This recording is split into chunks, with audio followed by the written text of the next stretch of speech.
새가 날아든다의 홈페이지는 www.birdfly.co.kr birdfly.co.kr 많은 분들의 가입과 참여를 바랍니다. 337 통합요금제 안심 옵션으로 3G 데이터 무제한 사용이 가능하고 SK 간 막내 무제한 통화도 가능합니다.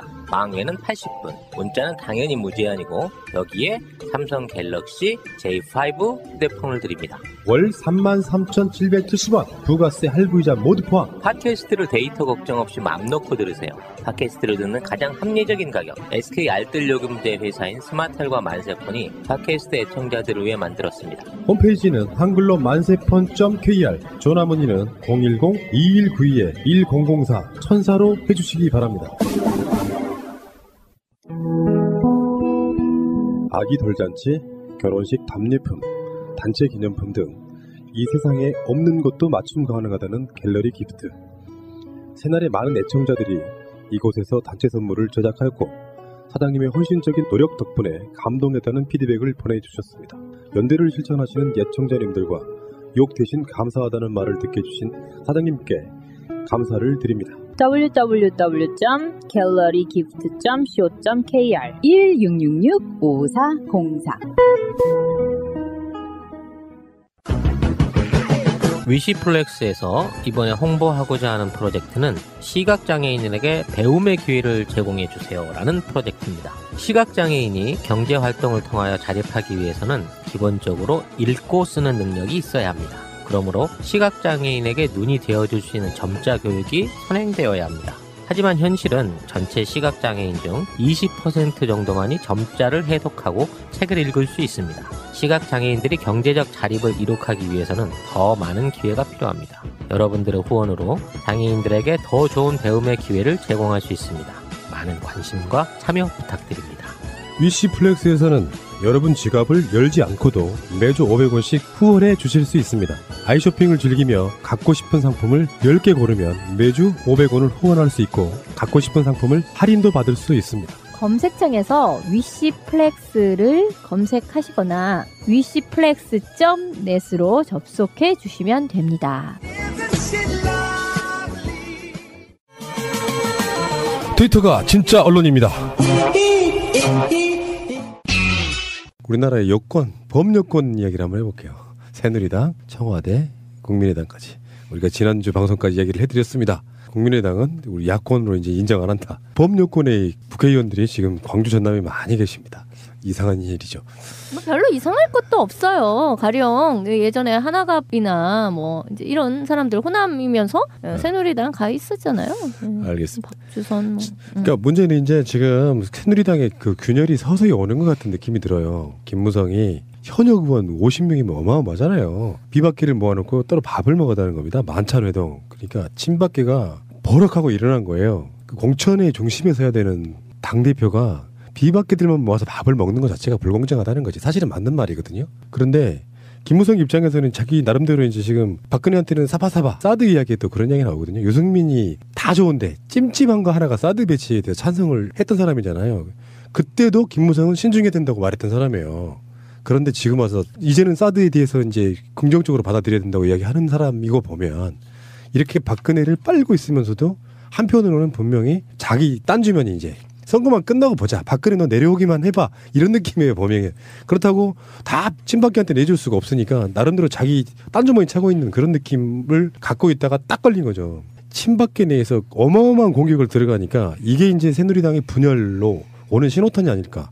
이런 생각을 한번 해봅니다. 시작할 때가 됐죠. 늦은 감도 있긴 한데 어느 정도 밟아줘야 이제 이 벌레가 꿈틀할까 했더니 야 내장 튀어나오기 직전 되니까 이제 움직이기 시작하네. 분명히 이게 벌레도 밟으면 꿈틀한다 그랬거든. 근데 무려 1년 반을 참더라고 이 벌레가. 그러더니 이제 계절이 끝나가니까 이제 다 2달 남겨놓고 꿈틀하기 시작한 거예요. 근데 야 처음에 쓰리빠인 줄 알았더니 군합발이네. 이거 어떻게 하면 좋지? 근데 어쨌든 김벌레? 어쨌든 박근혜가 먼저 시작했죠. 그렇죠. 네, 뭐 이 싸움 박근혜가 먼저 시작했고 지금 사실은 이 김무성 이야기가 이렇게 됐던 이유는 어쨌든 진박 가리기 운동이 지금 TK에서 지금 이루어지고 있고 진박연대를 이미 결성된 상태에서 약이 오른 겁니다. 약이 올라서 지금 얘네들이 만든 게 어쨌든 박타령까지 만들어서 지금 TK에서 부르고 있다는. 박타령이 박타령은 뭐야? 그 박이 날아든다. 온갖 집박이 날아든다. 새가 날아든다잖아. 그거는 이제 이 패러디를 했어요. 이것들이 박중에, 이제 인기 방송을 함부로 막 갖다가 쓰는구만. 봐봐 이렇게 되는 거야. 박중에는 망할박, 자충우돌박, 감별박, 요리조리 눈치박 이곳저곳이 잡박들이 진박 6인 탈을 쓰고 얍사가게 날아든다. 뭐 이런 노래로 지금 만들어서 아예 트는 모양이에요. TK 지역에서. 그게 뭐냐면 박근혜가 유승민한테 약 6대4 이상 벌어지고 있다는 겁니다. 그래요? 지역 민심 TK가 심각하답니다. 주말에 이제 거기서 오신 분하고 얘기를 좀 깊게 해봤는데 여론조사도 그렇게 나온다면서 이제 여론조사는 확인 안 했어요. 예. 그런데 왜 그렇게 벌어졌느냐면 위험성은 좀 있어요. 그러니까 박근혜에 대한 신뢰가 훼손된 게 아니라 진박들이 내려가서 하던 짓이 개망난이라는 거야. 그러니까 그러니까 지역 정서가 그렇다는 거지. 어디 출처도 없는 놈들이 와가지고 자기가 TK 적자라고 노래 부르고 박타령이나 부르고 있으니까 얄미운 겁니다. 그래서 실제 여론조사가 6대4로 나온다고 해요 지금. 알고 보면 그냥 근본도 없는 것들. 근본도 없는 것들이. 그러니까 원래 우주에서 이제 혼을 타고 내려오니까. 그러니까 그 바닥에서만 오랫동안 이렇게 고생한 사람들이 아니라 어느 날 갑자기 꽂히는 거잖아요. 그런데 그래서 유승민이 지금 조용히 하고 있다는 거예요. 어차피 유승민한테 완패한다 이런 게 정서인데. 그러니까 이기고 있는 자의 그 편안함. 그대로 있는 거지. 예. 그런 정서가 지금 강하고 실제로. 그런데 먼저 이제 치니까 김무성이 이제 받아친 거 아닙니까? 지금 권력자한테 덤비는 거예요, 김무성이. 그 나도 한번 만나보자. 너네 진박 만들어 봐라. 50명 정도 몰고 지금 새 자랑을 한 건데 거래 놓고 바로 하는 말이 하향식 공천 없다. 상향식 공천만 있다. 이렇게 이제 얘기를 한 거 아닙니까? 그게 뭐냐면 만약에 상향식 공천이 바닥에서부터 올라온다면 제가 볼 때는 진박은 거의 떨어진다. 근데 지금 이 상황에서 이제 가장 첨예하게 대립하고 있는 사람이 최경환이에요. 역시나 우리가 예상했다시피 최경환이 이제 김무성을 견제하고 있는데 김무성이 한 50명을 비박들을 모으니까 최경환이가 우리 지난주에 말했던 병아리 감별사처럼 그렇죠. 닭새끼 감별사들로 그러니까 지금 어느 게 암까막인지 어느 게 숫까막인지 뭐 본다 이거야? 진짜로 그렇게 했어요. 예비 후보 개소식에 참석해가지고 했던 말을 보면은 정말 걸작이에요. 지난 총선에서 당선된 대구 경북 국회의원들이 지난 4년 동안 한 일이 무엇이냐? 자기 당 후보들한테 한 말이 요거는 사실 자해행위에 가까운 건데 알고 보면 지금 박 대통령이 발목 잡히는 정도가 아니라 부러질 지경인데 대구 경북이라도 도와줘야 하는 거 아니냐? 정부가 경제정책을 펴는데 증세 없는 복지는 허구라며 뒷자리를 잡지 않았냐? 이거 야당한테 한 말이 아니에요. 누군지 다 아시겠지만 이러면서 유승민도 겨냥하고 자기가 이제 확실하게 표가 나오는 박근혜 표가 나온다는 TK 지역을 돌면서 지금 병아리를 감별해주고 있어요. 요거 진박, 진실한 진박 감별해주고 있어요. 그래서 순서대로 그 6명 이 아이들 찾아가면서 진박애들 순서로 했는데 이 연설에 제가 음성을 들었어요. 네. 예전에 박근혜라는 이름이 나오면 박근혜 했다라는 거야.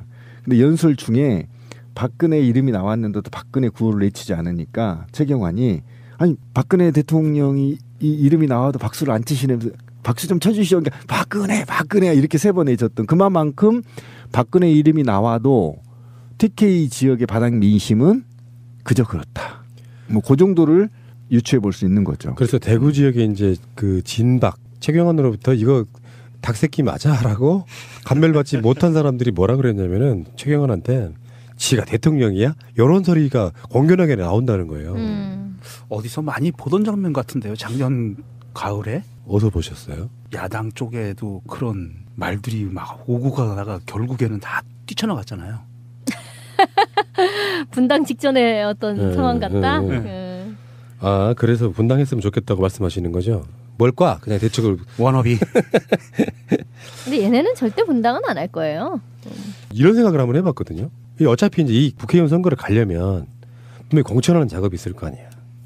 근데 보통 야당 쪽 같으면은 내가 확실하게 이 지역의 맹주다 해서 공천이 확실시 되던 사람인데 어느 날 갑자기 누가 내리 꽂아가지고 이 사람이 어떤 여론에 의해서 진박 감별사의 어떤 분위기 흐름을 타고 공천이 돼.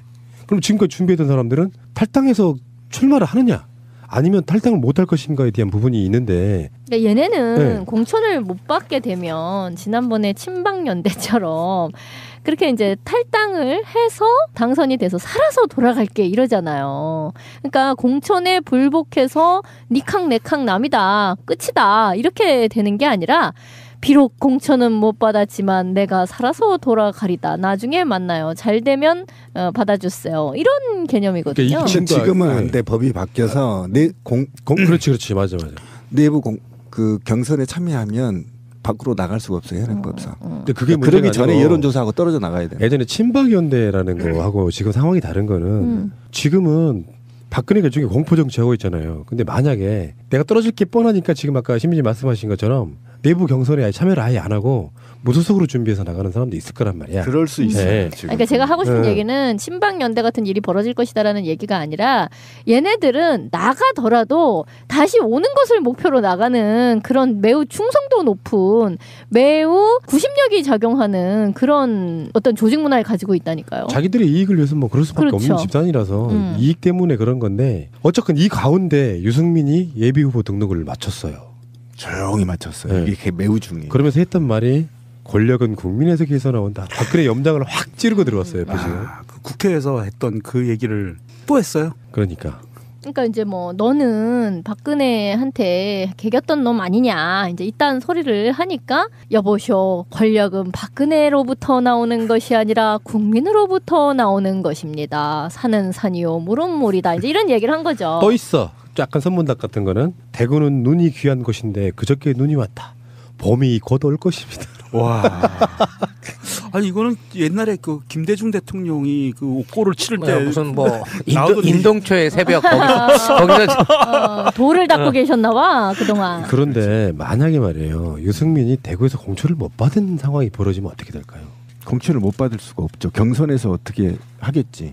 이거는 그러니까 이 사람들이 참 헷갈리는데요. 이게 전략적 공천, 그러니까 하향식 공천, 위에서 내리 꽂는 것, 지역위원장이고 아까 지민님 얘기했던 수십 년 동안 평생을 한번 나가보려고 밑에서 바닥처럼 기었는데 위에서 그냥 독하니 꽂아버리는 방식의 하향식 공천, 이거가 이루어졌을 때는 배제당할 수가 있단 말이에요. 그런데 그 다음에 또 더욱이 전략 공천.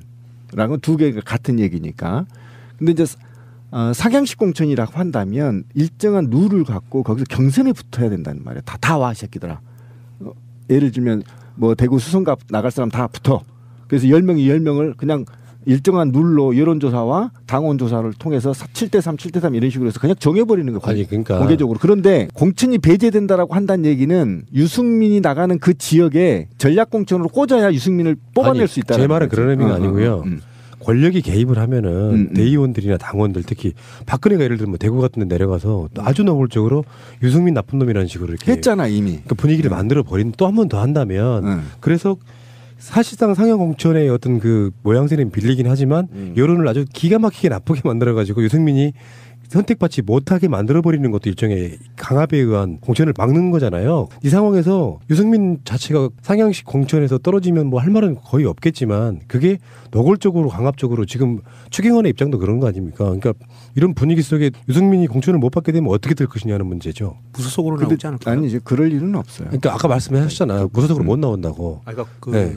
상향식이 아니라 전략 공천으로 찍어 누를 경우에 유승민이 과연 그냥 네 알았습니다 하고 있을 사람은 아닌 것 같고요. 근데 만일 상향식 공천에서 유승민이랑 낙하산이랑 내부 경선을 했는데 낙하산이 이겨버린다. 이제만 그 동구청장. 이제만 이제. 그러면 이건 누가 생각해도 정상적인 그 경선이었다고 인정 안 할 거예요. 저 대구 시민들이.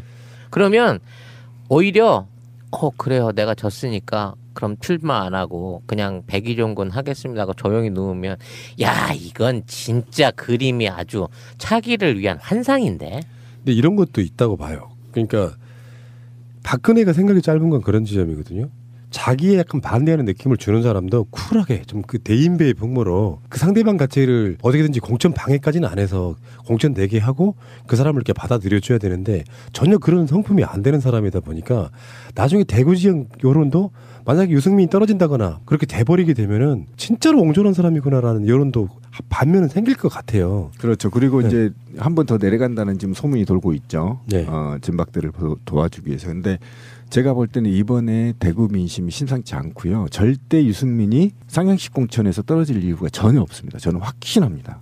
네. 지역 민심이 이미 유승민 쪽으로 돌았다. 유승민이 대구의 차기 권력자다라고 이미 인식하고 있는 대구 주민들이 있기 때문에 그 비율이 지금 늘어나만 가고 있고 그리고 박근혜가 오히려 더 도와준다고 진박들한테 내려가는 순간 더 하향 곡선을 치를 수밖에 없는 오히려 이런 지금 분위기가 현장에 있다고 해요. 그러니까 방송하는 오늘 나온 여론조사를 한번 봐드릴게요. 예비후보 등록한 유승민이 여론조사 지지율이 48.6%. 그렇죠. 와. 그 이재만은 27.7%밖에 그러니까 안 됩니다. 더블 스코어 차이가 나죠. 잘 모르겠다를 결정한 사람들 빼고 나면은 거의 더블 스코어예요. 더블 스코어입니다. 예. 실제로 다른 지역도 그렇다고 해요. 그러니까 진박들이 와서 너무나 갑질을 한 거야.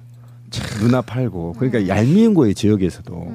눈꼬리 셨다 이거지. 눈꼬리 신 거야 지금. 그 분위기가 퍼져버리면요 끝난 거예요 사실. 이런 상황이 되면은 박근혜 입장에서 더 일을 갈 것 같아요. 그렇지. 이게 이제 무리수를 두게 되는 건데, 내가 이렇게까지 하고 있는데 여론조사를 해보니까 이재만한테 유승민이 압도적으로 앞서고 있어. 그러면 대구의 여론은 박근혜의 심기랑 상관없이 유승민 자체를 인정해준다는 거잖아요. 그렇죠. 일단은 맹주로 또는 박근혜 싫어하는 사람도 섞여 있겠지 거기에. 그렇지. 대구 사람이라 다 좋아하지 않으니까 이렇게 되면은 박근혜 입장의 성격상 더 무리수를 두게 돼 있어요.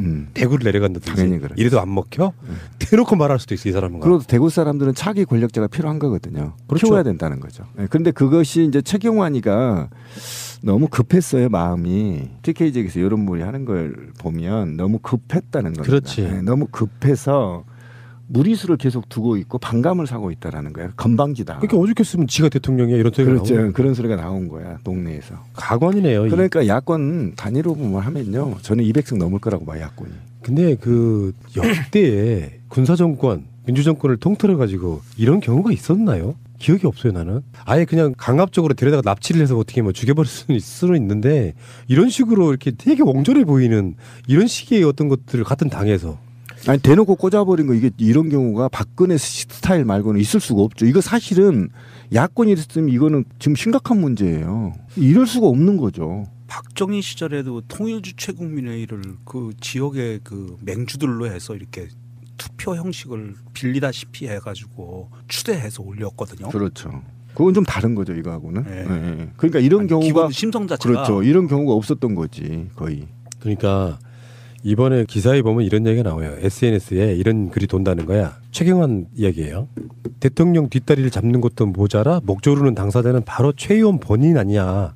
경제 살리라고 장관 시켜줬더니 측근만 살린 걸 이런 식으로 이야기가 계속 비꼬는 거죠. 생각해보면 최경환이가 제일 무능한 경제장관 아니었습니까? 솔직히 말하면. 그렇죠. 임기 기간 내내. 아니 자기들도 실토하잖아. 경제가 이렇게 어렵다. 그러네, 진짜. 이런 얘기를 하잖아요. 그러면서도 이제 입만 벌리면은 뭐 선거를 앞두고 뭐 좀 경제가 이렇게 잘 돈을 좀 풀어서라도 어떻게 해보겠다. 뭐 이따위 소리를 하잖아요. 그러니까 사실 경제장관으로서는 아주 최악이다라는 생각이 드는 거고 아까 이제 그 통일주체국민의 얘기 잠깐 나온 거는 사실 지금은 헌법상 그 말이 안 되는 일이잖아요. 입법부는 대통령 그리고 행정부를 견제하는 그런 헌법적 기구인 건데 박근혜는 여전히 그렇게 생각하지 않는 것 같아요. 그러니까 그러니까 제왕적 대통령 시절에 입법부는 그냥 거수기 역할을 하는 거고 예전에 박정희 때는 그랬잖아요. 공화당 총재를 막 박정희가 하고 있고 그러니까 정당에서도 최고는 박정희 뭐 이런 식이었어요. 이제 좀 이렇게 뭐 딴 사람인 경우도 있었지만 박정희인 경우도 꽤 이렇게 있었단 말이에요. 그러니까 그 당시에는 정확히 삼권 분립이라는 개념조차가 없었고 다 당연한 거 아니야? 제일 높은 사람은 박정희니까 뭘로 봐도 다 박정희 막 이랬었단 말이야. 그때 개념으로 여전히 박근혜는 그 이후에 학습이나 어떤 독서를 하지 않았잖아요. 뭐 기도로 영빨은 받았는지 모르겠으나 어쨌든 그 이후에 재교육이 전혀 안 된 사람이기 때문에 여전히 이 사람은 그렇게 생각하고 있는 거라. 아니 국회의원 내 알바비인데 내가 대통령이고 니들은 나 시키는 대로 하고 내가 필요하면 법 통과시켜주고 내가 기분 나쁘면 심기 이렇게 딸랑딸랑 좀 해주고 그래야 되는 것들이 족밥들이 왜 개겨 이거 아니야 사실은. 내 평생 소원이 하나 있습니다. 박근혜와 황진미의 토론을 한번 보는 겁니다. 에이, 급이 다르죠. 내가 박근혜를 사귈게 그냥. 그게 더 가능성이 높겠다. 그게 가능성이 높아요. 지금부터 당신은 평생 잊을 수 없는 숫자를 듣게 됩니다. 특히 술을 먹은 후 반사적으로 이 숫자가 떠오를 것입니다. 1800-6606 1800-6606 1800-6606 1800-6606 1800-6606 대리운전은 C800의 쌍606 아주 그냥 번호가 입에 착착 붙는다. 1800-6606 잊어버릴 수가 없네 번호를.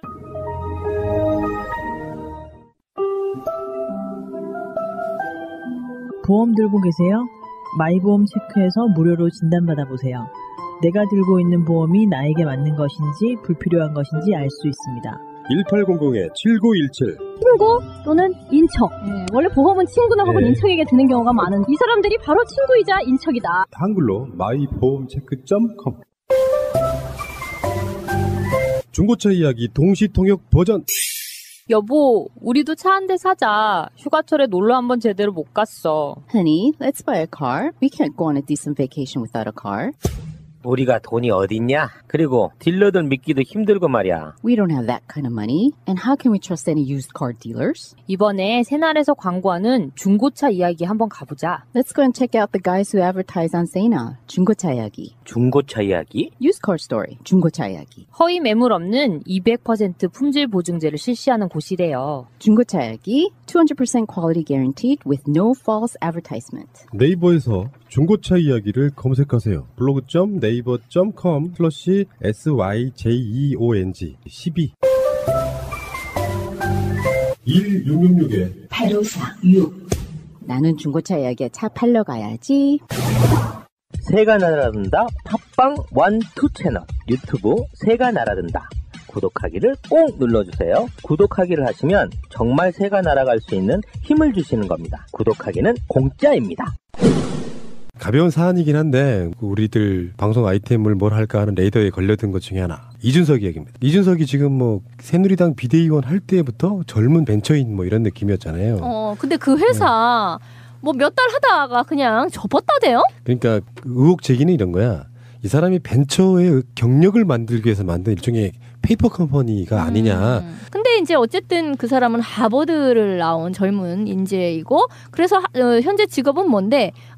벤처 기업을 운영하는 CEO지요. 이제 이랬던 거잖아요. 근데 그 회사를 그 후에 모 언론사에서 팔로업을 해보니까 그거는 거의 개점 휴업이라고 해야 되려나? 그러니까 그 이후 뭐가 없는 거라. 그러니까 망한 건 아닌데 아무것도 안 하고 있는 그런 상태라는 거죠. 이준석이 유학도 국비 유학생으로 갔다 온 거 아니었나요? 그건 잘 모르겠는데. 그렇게 알고 있거든요. 그때 그래서 김빙사몽이 그거 비꼬 왔었잖아요. 트위터에서.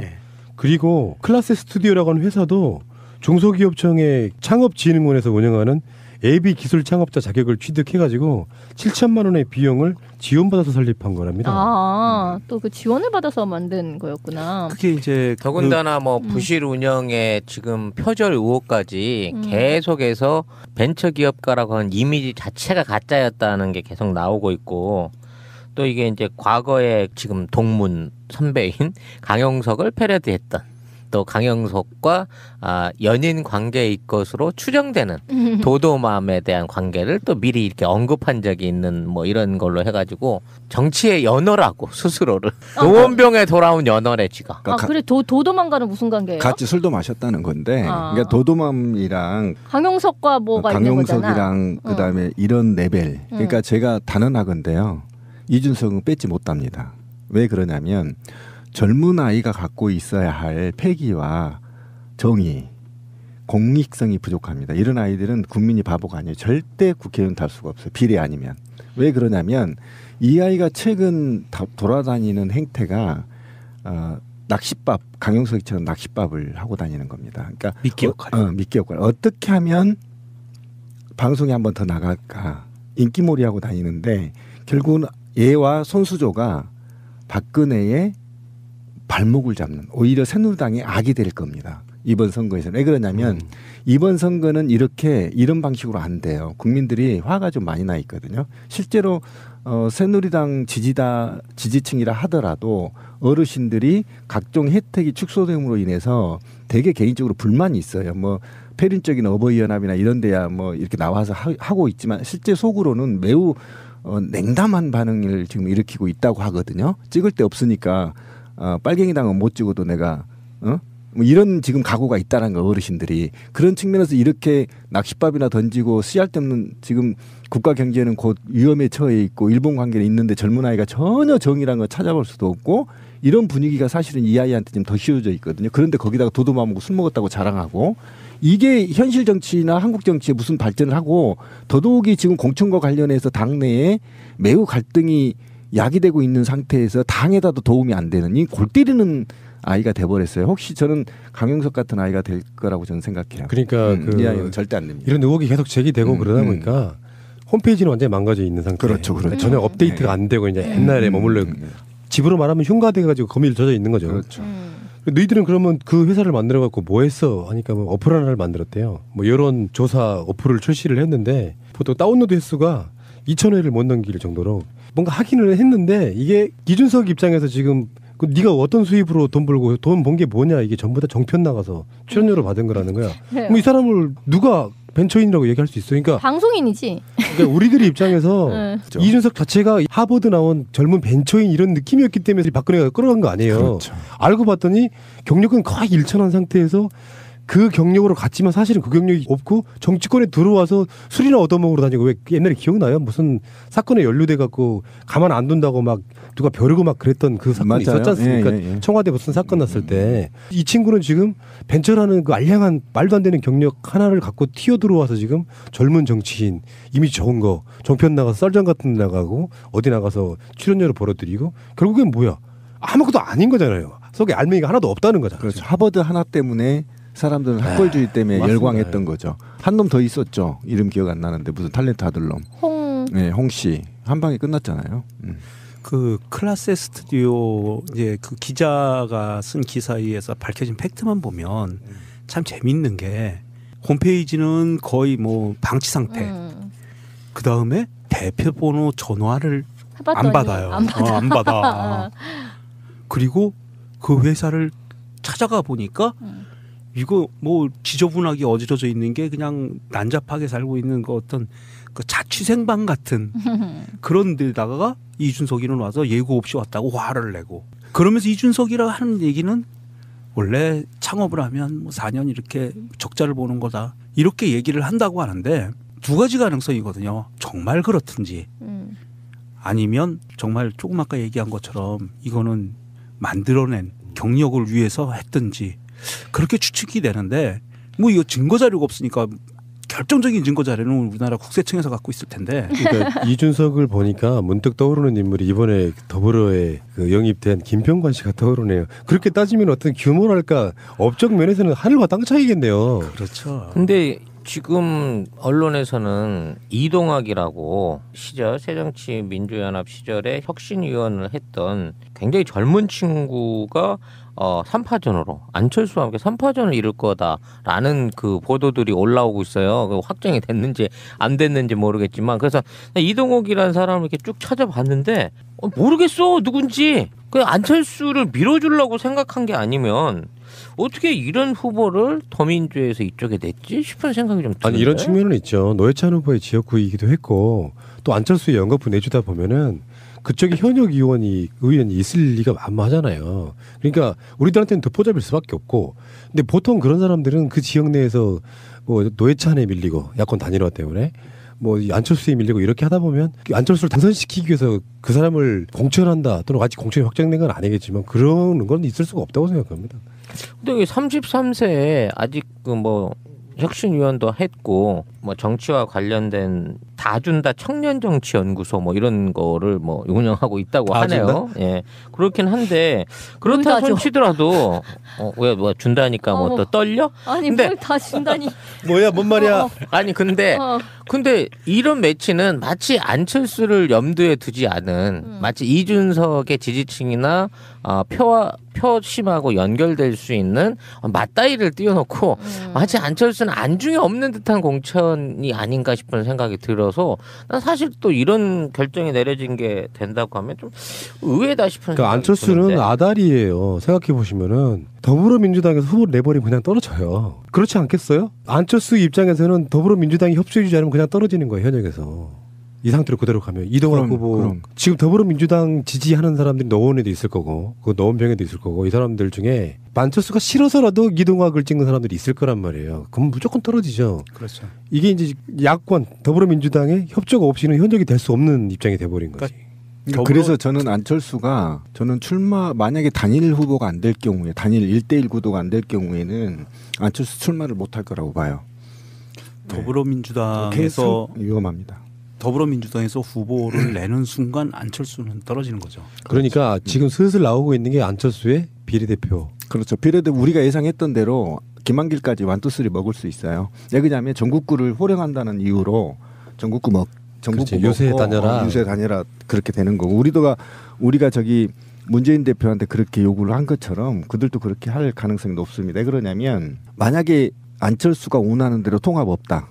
단일 후보 없다라고 선언해서 그대로 간다 그러면 안철수는 어디 나가나 떨어집니다. 100%. 왜 그러냐면 이 자리는 어느 한 곳이 우위에 있는 곳이 아니에요. 노원병이.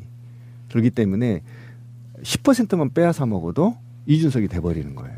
그러니까 이런 측면에서 오히려 지금 지역위원장하고 이준석 다이다이 붙게 만들어주는 게 맞지 여기에 안철수가 꼈다가는 다 죽는 겁니다. 그걸 알면서 안철수가 나갈까? 왜냐하면 당 내에서요. ARS를 돌려봐요. 민감하게 돌려봐요. 지금 계속 돌리거든요. 후보들이 자체 여론조사로. 그러겠죠. 네, 이거 다 나와요.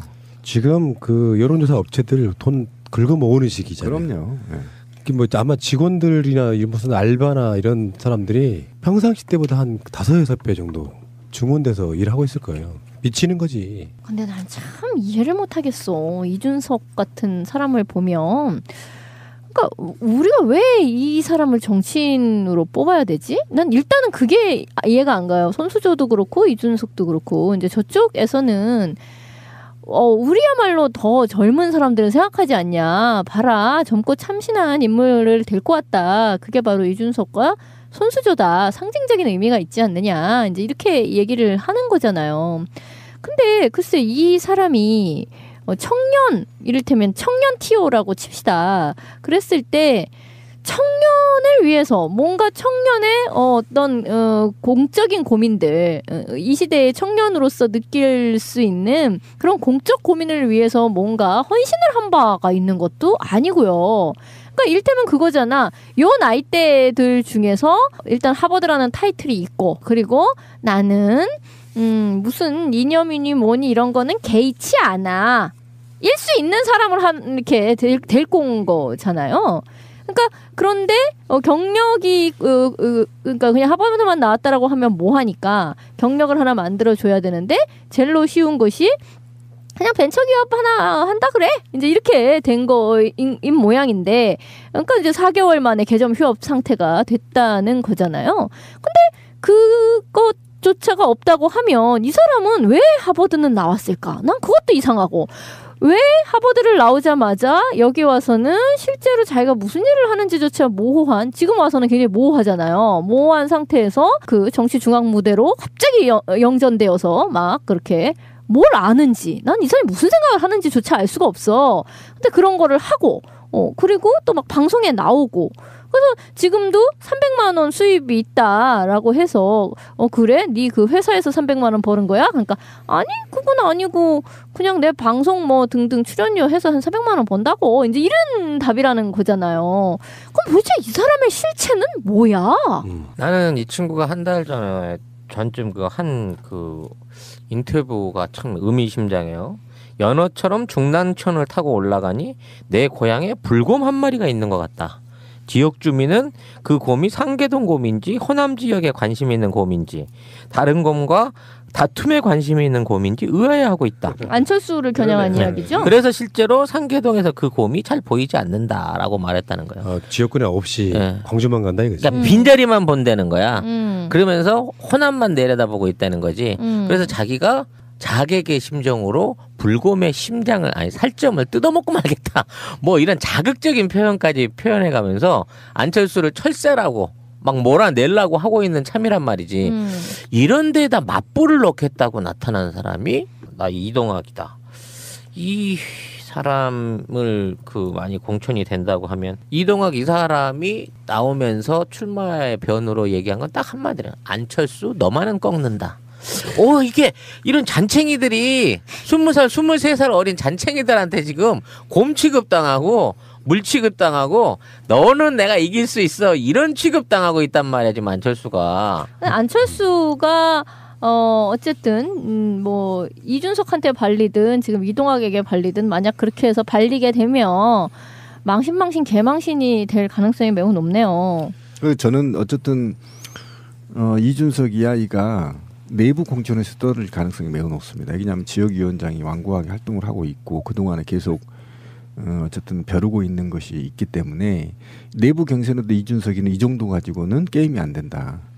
그럴까요? 네, 저는 그렇게 확실하게 여론의 봅니다. 스포트라이트를 워낙에 받았고요. 그리고 뭐 안철수, 노회찬, 이준석 여론조사도 막 나오고 그러잖아요. 그렇죠. 그런 여론이 좀 반영되면은 새누리당의 지지층들도 잘 알려지지 않은 원외인 지역위원장보다 오히려 젊고 팩이 있다고 알고 있는 사람들 입장에서는 이준석이 한번 안철수 꺾어보길 바라는 측면이라 그러면 상향식 공천을 하게 된다라고 하면 이준석이 될 수도 있다라고 생각을 하거든요. 근데 이제 그 지역의 내력을 한번 제가 설명을 좀 드리면 18대 때 당선된 사람이 홍정우. 맞아요. 네. 그 친구도 하버드 나왔다고. 그때 43% 됐고요. 그 당시에 노회찬 의원이 40%, 통합민주당 후보 김성환 씨가 16% 이렇게 얻었던 지역입니다. 근데 야권표가 갈리면서 홍정욱이 된 거예요. 43%. 그러니까 워낙에 야권이 좀 강한 지역이죠. 송 작가님 지역구잖아요, 거기. 그렇습니다. 네. 그런데 19대 때 노회찬 의원이 57% 당선된 곳이에요. 57%. 단일화가 돼서. 그리고 2013년에 노회찬 의원이 의원직을 잃고 2013년 4월 재보궐선거할 때 안철수가 60% 득표하는 지역입니다. 보궐선거에서. 네. 그러니까 단일화만 되면 무조건 이기는 곳이긴 한데 단일화를 안 하면 떨어지는 지역. 대표적인 지역이에요. 지금 홍정욱이가 43%고 당시에 새누리당에서 내세웠던 허준영이가 노회찬이 단일 후보일 때는 33% 얻었고요. 안철수 의원이 60% 얻을 때는 40% 얻었습니다. 그러니까 기본적으로 한 40%쯤의 표가 있는 곳이란 말이에요. 단일화가 안 되면 그냥 떨어진다라고 보시면 되겠죠. 근데 난 참 정말 이해가 안 간단 말이야. 이 사람이 지금도 내세우는 바가 그거예요. 상계동은 내 고향이다. 상계동은 그렇게 부유한 곳이 아니잖아요. 그런데도 어쨌든 굉장히 학구열, 그러니까 교육열, 부모님들의 교육열이 높아가지고 내가 그렇게 잘 산 그 부모 밑에서 자라지 않았지만 부모님들의 그 높은 교육열로 인해서 계속 공부를 그렇게 잘 했고 그래서 하버드까지 갔다 왔다 뭐 이 얘기인 거예요. 그래서 내 고향 상계동으로 이게 왔다 뭐 이런 이야기인데 아니 그래서 그러니까 나는 도대체 예전에 홍정욱이 당선될 경우도 그렇고 지금 이 경우도 그렇고 왜 초초초 엘리트 자기들이 주장하는 초초초 엘리트 성적으로 0.01% 컷오프를 끊는 사람이 왜 그 사람이 정치를 해야 되죠? 난 그걸 이해를 못 하겠는 거야. 그러니까 저는 이런 부분에서는 진미님이 남의 당 정말 싫어하는 당에 이준석이 저렇게 꽂히는 것도 못마땅한데 내부적은 어떨 거야. 여기 이종훈이라고 하는 노원병의 지역위원장이 있어요. 이 사람들이 엄청 벼르고 있는 게 있는 거니까. 네, 제가 얘기 드렸잖아요. 네. 그러니까 이 지역이 뭐냐면 은행 사거리 학원가가 있고 일부 이제 외부에서 유출된 사람들이 들어와 있어요. 거기 학원을 보내려고. 그래서 이제 집값도 가장 높은 지역이고 어쨌든 이런 지역에서 학벌 지상주의가 일부 이제 극판을 이룬 거잖아요. 그래서 여기에서도 사실은 하버드 한번 가면 그 학원에 온갖 현수막이 나돌르거든요. 그러니까 그런 심리, 학벌주의의 심리인 거고 아까 지민님 얘기했는데 이런 자들이 왜 그런데 사실 대한민국에서는요. 연고대, 서울대가 스카이가 국회의원 80% 이상 차지합니다. 예, 그 우리 한국 현실이 그래요. 그러니까 학벌 하나로만 먹고 살 수 있는 곳이 한국이거든요. 그러니까 하버드 나온다 그러면 우리가 볼 때는 좀 우습게 알아도 실제로 그런 하버드를 예를 들면 홍종훈 같은 경우 공약사항이 뭐 있는지 아세요? 내가 국회의원 되면 여기 와서 학원을 강의하겠다겠어요. 하버드 그러니까 나는 그것도 정말 너무 거기에 이해가 안 가는 열광하는 거야. 거지. 근데 우리는 이해를 못하지만 한국 사회는 어쩔 수 없다. 지금 국회의원 60% 이상이 서울대 출신인데 그것만 해도 끝나는 거지. 그러니까 그런 측면에서 우리가 그런 부모를 갖고 있는 선호적인 국회의원들을 만들어서 거기에 내 아들도 저렇게 만들어야지라는 그런 허구 때문에 표들이 나오는 거지. 그러니까 왜 그런 거 있잖아요. 이명박이 내세웠던 것도 사실은 그거잖아요. 나는 가난했지만 셀러리맨의 어떤 신화로서 자수성가를 통해서 부자가 된 사람이다. 그래서 심지어 대통령까지 되려고 한다. 여러분 저를 대통령으로 찍어주시면 여러분들도 부자가 될 수 있어요 라고 그랬잖아요. 나는 이 사이에 그 어마어마한 논리의 비약을 도대체 뭘 어떻게 넘어가야 될지를 알 수가 없어. 근데 지금 홍정욱이라든지 이준석이라든지 이 사람들도 나 가난한 상계동 지역에서 그러나 교육열이 높았던 우리 부모들로 인해서 유학 가서 하버드 여러분들 정말 하버드 자녀들 보내고 싶으시죠? 그렇게 간 게 바로 접니다. 그러니까 저를 뽑아주시면 여러분들의 자식들도 저를 따라 하버드를 갈 수 있어요. 나는 이게 도대체가 논리의 갭이 이게 어떻게 여기를 넘어갈 수 있는지를 모르겠는 거라. 노원병을 보니까 문득 생각나는 사람이 동작을의 허동준입니다. 중요한 때마다 공천을 못 받고 계속 내리꽂혀. 그러니까 지금 그 이종훈 씨라고 하는 사람 아까 그 기존에 있던 지역위원장 이 사람도 마찬가지인 거야. 좀 해보려고 하면은 누구 홍종욱이 내려오고 좀 해보려고 하면 예전에 경찰청장 했던 허준영이 내려오고 활복 좀 해보려고 그러면 이준석이 내려오고 이게 사활을 걸겠는데요. 더군다나 클라스 스튜디오 같은 뭐 이야기가 나오게 되면 뭐 계속 허점을 파고들겠죠. 이런 게 재밌어. 선거는 원래. 근데 새누리당의 기본적인 마인드는 국회의원을 이를테면 이와 같은 어떤 판타지를 긁어 모을 수 있는 어떤 표상으로서의 국회의원을 얘기하는 것 같아요. 그러니까 실제로 이준석이 어떤 정책을 가지고서 무슨 일을 하느냐 이런 게 중요한 게 아니고 자 보아라 하버드이다. 이자를 따라 너희 자식들도 하버드를 갈 것이다. 이런 식의 얘기인 거잖아요. 그것처럼 계속 지금 저쪽 야당 쪽에서 인재 영입 막 이제 이렇게 하고 있으니까 새누리당도 한다는 거야. 그래서 누구를 지금 접촉하고 있는데 그때 처음에는 김연아를 찍었대. 그래서 헐 연아는 좀 놔두지. 그랬더니 안 한다고 이 김연아 선수는 안 한다고 먼저 얘기를 했는데 계속 찝적대면서 나 김연아 정말 난 영입하고 싶었는데 아이씨 잘 안 되네 뭐 익하고 있고 뭐 문대성이랑 뭐 투톱이야? 그러니까 뭐 이런 식인 거예요. 또는 뭐 조은현 구단을 뭐 꼬신다고? 뭐 또 이러다가 어몽길 그다음에 또 어몽길 히말라야 영화도 나왔으니까 어몽길 훌륭하지 않습니까? 히말라야 16자를 등반하고 말이야 동료의 시신을 수습하기 위해서 그러면 다음번은 나야 영입 대상이. 왜? 지금 쿵우 팬더 3편 나왔거든. 딱이잖아. 쿵우 팬더의 실사판. 그럼. 그러시구나. 당뇨 관리나 하세요. 그거 기다리기 전에 죽겠어. 아무튼 그러니까 이게 어떤 이미지 정치의 극점을 보여주고 있다는 거죠. 우리가 보통 청년 후보다라고 했을 때는 야당 쪽에서 생각하는 거는 뭐 이런 거죠. 뭐 알바 뭐 노조 같은 것을 한 사람이라든가 청년이면서 어떤 청년의 문제를 가지고 어떤 대표성을 가지고 열심히 일을 한 사람이라든가 이런 걸 생각하는 거잖아. 근데 이 사람들은 생각할 때 생물학적으로 청년이면서 그러면서 뭔가 초초초 엘리트로서의 스토리를 가진 자, 그리고 자수성가 빛과 번쩍한 어떤 어딘가에서 최고가 된 사람, 뭐 이런 거를 가지고 와서 그 사람이 국회의원으로서 공적인 영역을 위해서 어떤 일을 할 것인가는 관심 없어. 일은 다 우리가 할 거니까. 근데 거수기이자 얼굴마담 역할을 할 사람들만 연락에 찾아다니고 있는 거예요. 네. 그러니까 무한경쟁 시대에 한국의 학벌을 넘는 하버드를 나왔고, 그 다음에 젊은 엄마들 세대 또는 우리가 문화적, 언어적, 경제적 식민지성을 극복하지 못한 노예군성에 찌들려 있는 한국 일부 국민들이 바라볼 때는 신화적인 인물인 거죠. 아, 하버드 갔었구나. 실제로 은행사거리에서 그런 소문들이 많이 돌죠. 거의 신적인 존재죠. 그러니까 그런 측면을 고려해 봤을 때 과연 이 아까 진미님이 얘기했던 스토리가 있는 성공 사례들을 당을 끌어들임으로 인해서 그 당이 그렇게 보이게끔 이미지를 더 씌워서 젊은 층들을 한 표라도 더 얻으려고 하는 되게 무서운 전략이 숨어 있는 거죠. 그러니까 이미지가 사람들한테 주는 게 어마어마해요. 어마어마하죠. 대표적인 인물 안철수 아닙니까? 그럼요. 네. 근데 이 상황에서 또 다른 인물 하나 이야기할 수밖에 없어요. 지금 강용석은 쫓겨났다며. 그러니까 이 상황이 어떻게 된 거냐면은 용산에 출마하겠다. 무려 황진미 지역구에 지금 저 꼴린 대로 들어가겠다고 지금. 황진미하고 내부 경선 한번 하죠. 그건 정미왕이야, 정미왕. 당이 달라, 당이. 그러니까 새누리 당사에 들어가서 출마 기자회견을 하려고 했는데 새누리 당사에서 막았어요. 못 들어간다.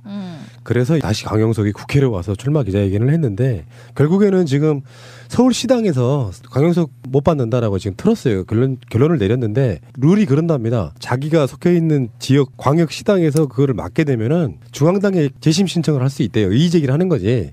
내가 왜 안 되는 거냐 할 수 있는데 전체적인 분위기는 새누리당 공천은 물 건너간 게 아니냐 싶은 게 조원진이 이야기한 게 굉장히 중요해요.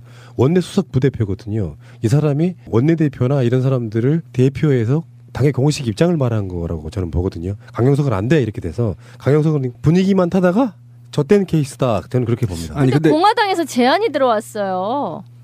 신동욱이는 정치를 개그화시키려고 일부러 그러는 거라서. 그러니까 강용석과 도도맘에게 같이 새정치를 하자 같은 뭐 이런. 뭐야 이게 도대체.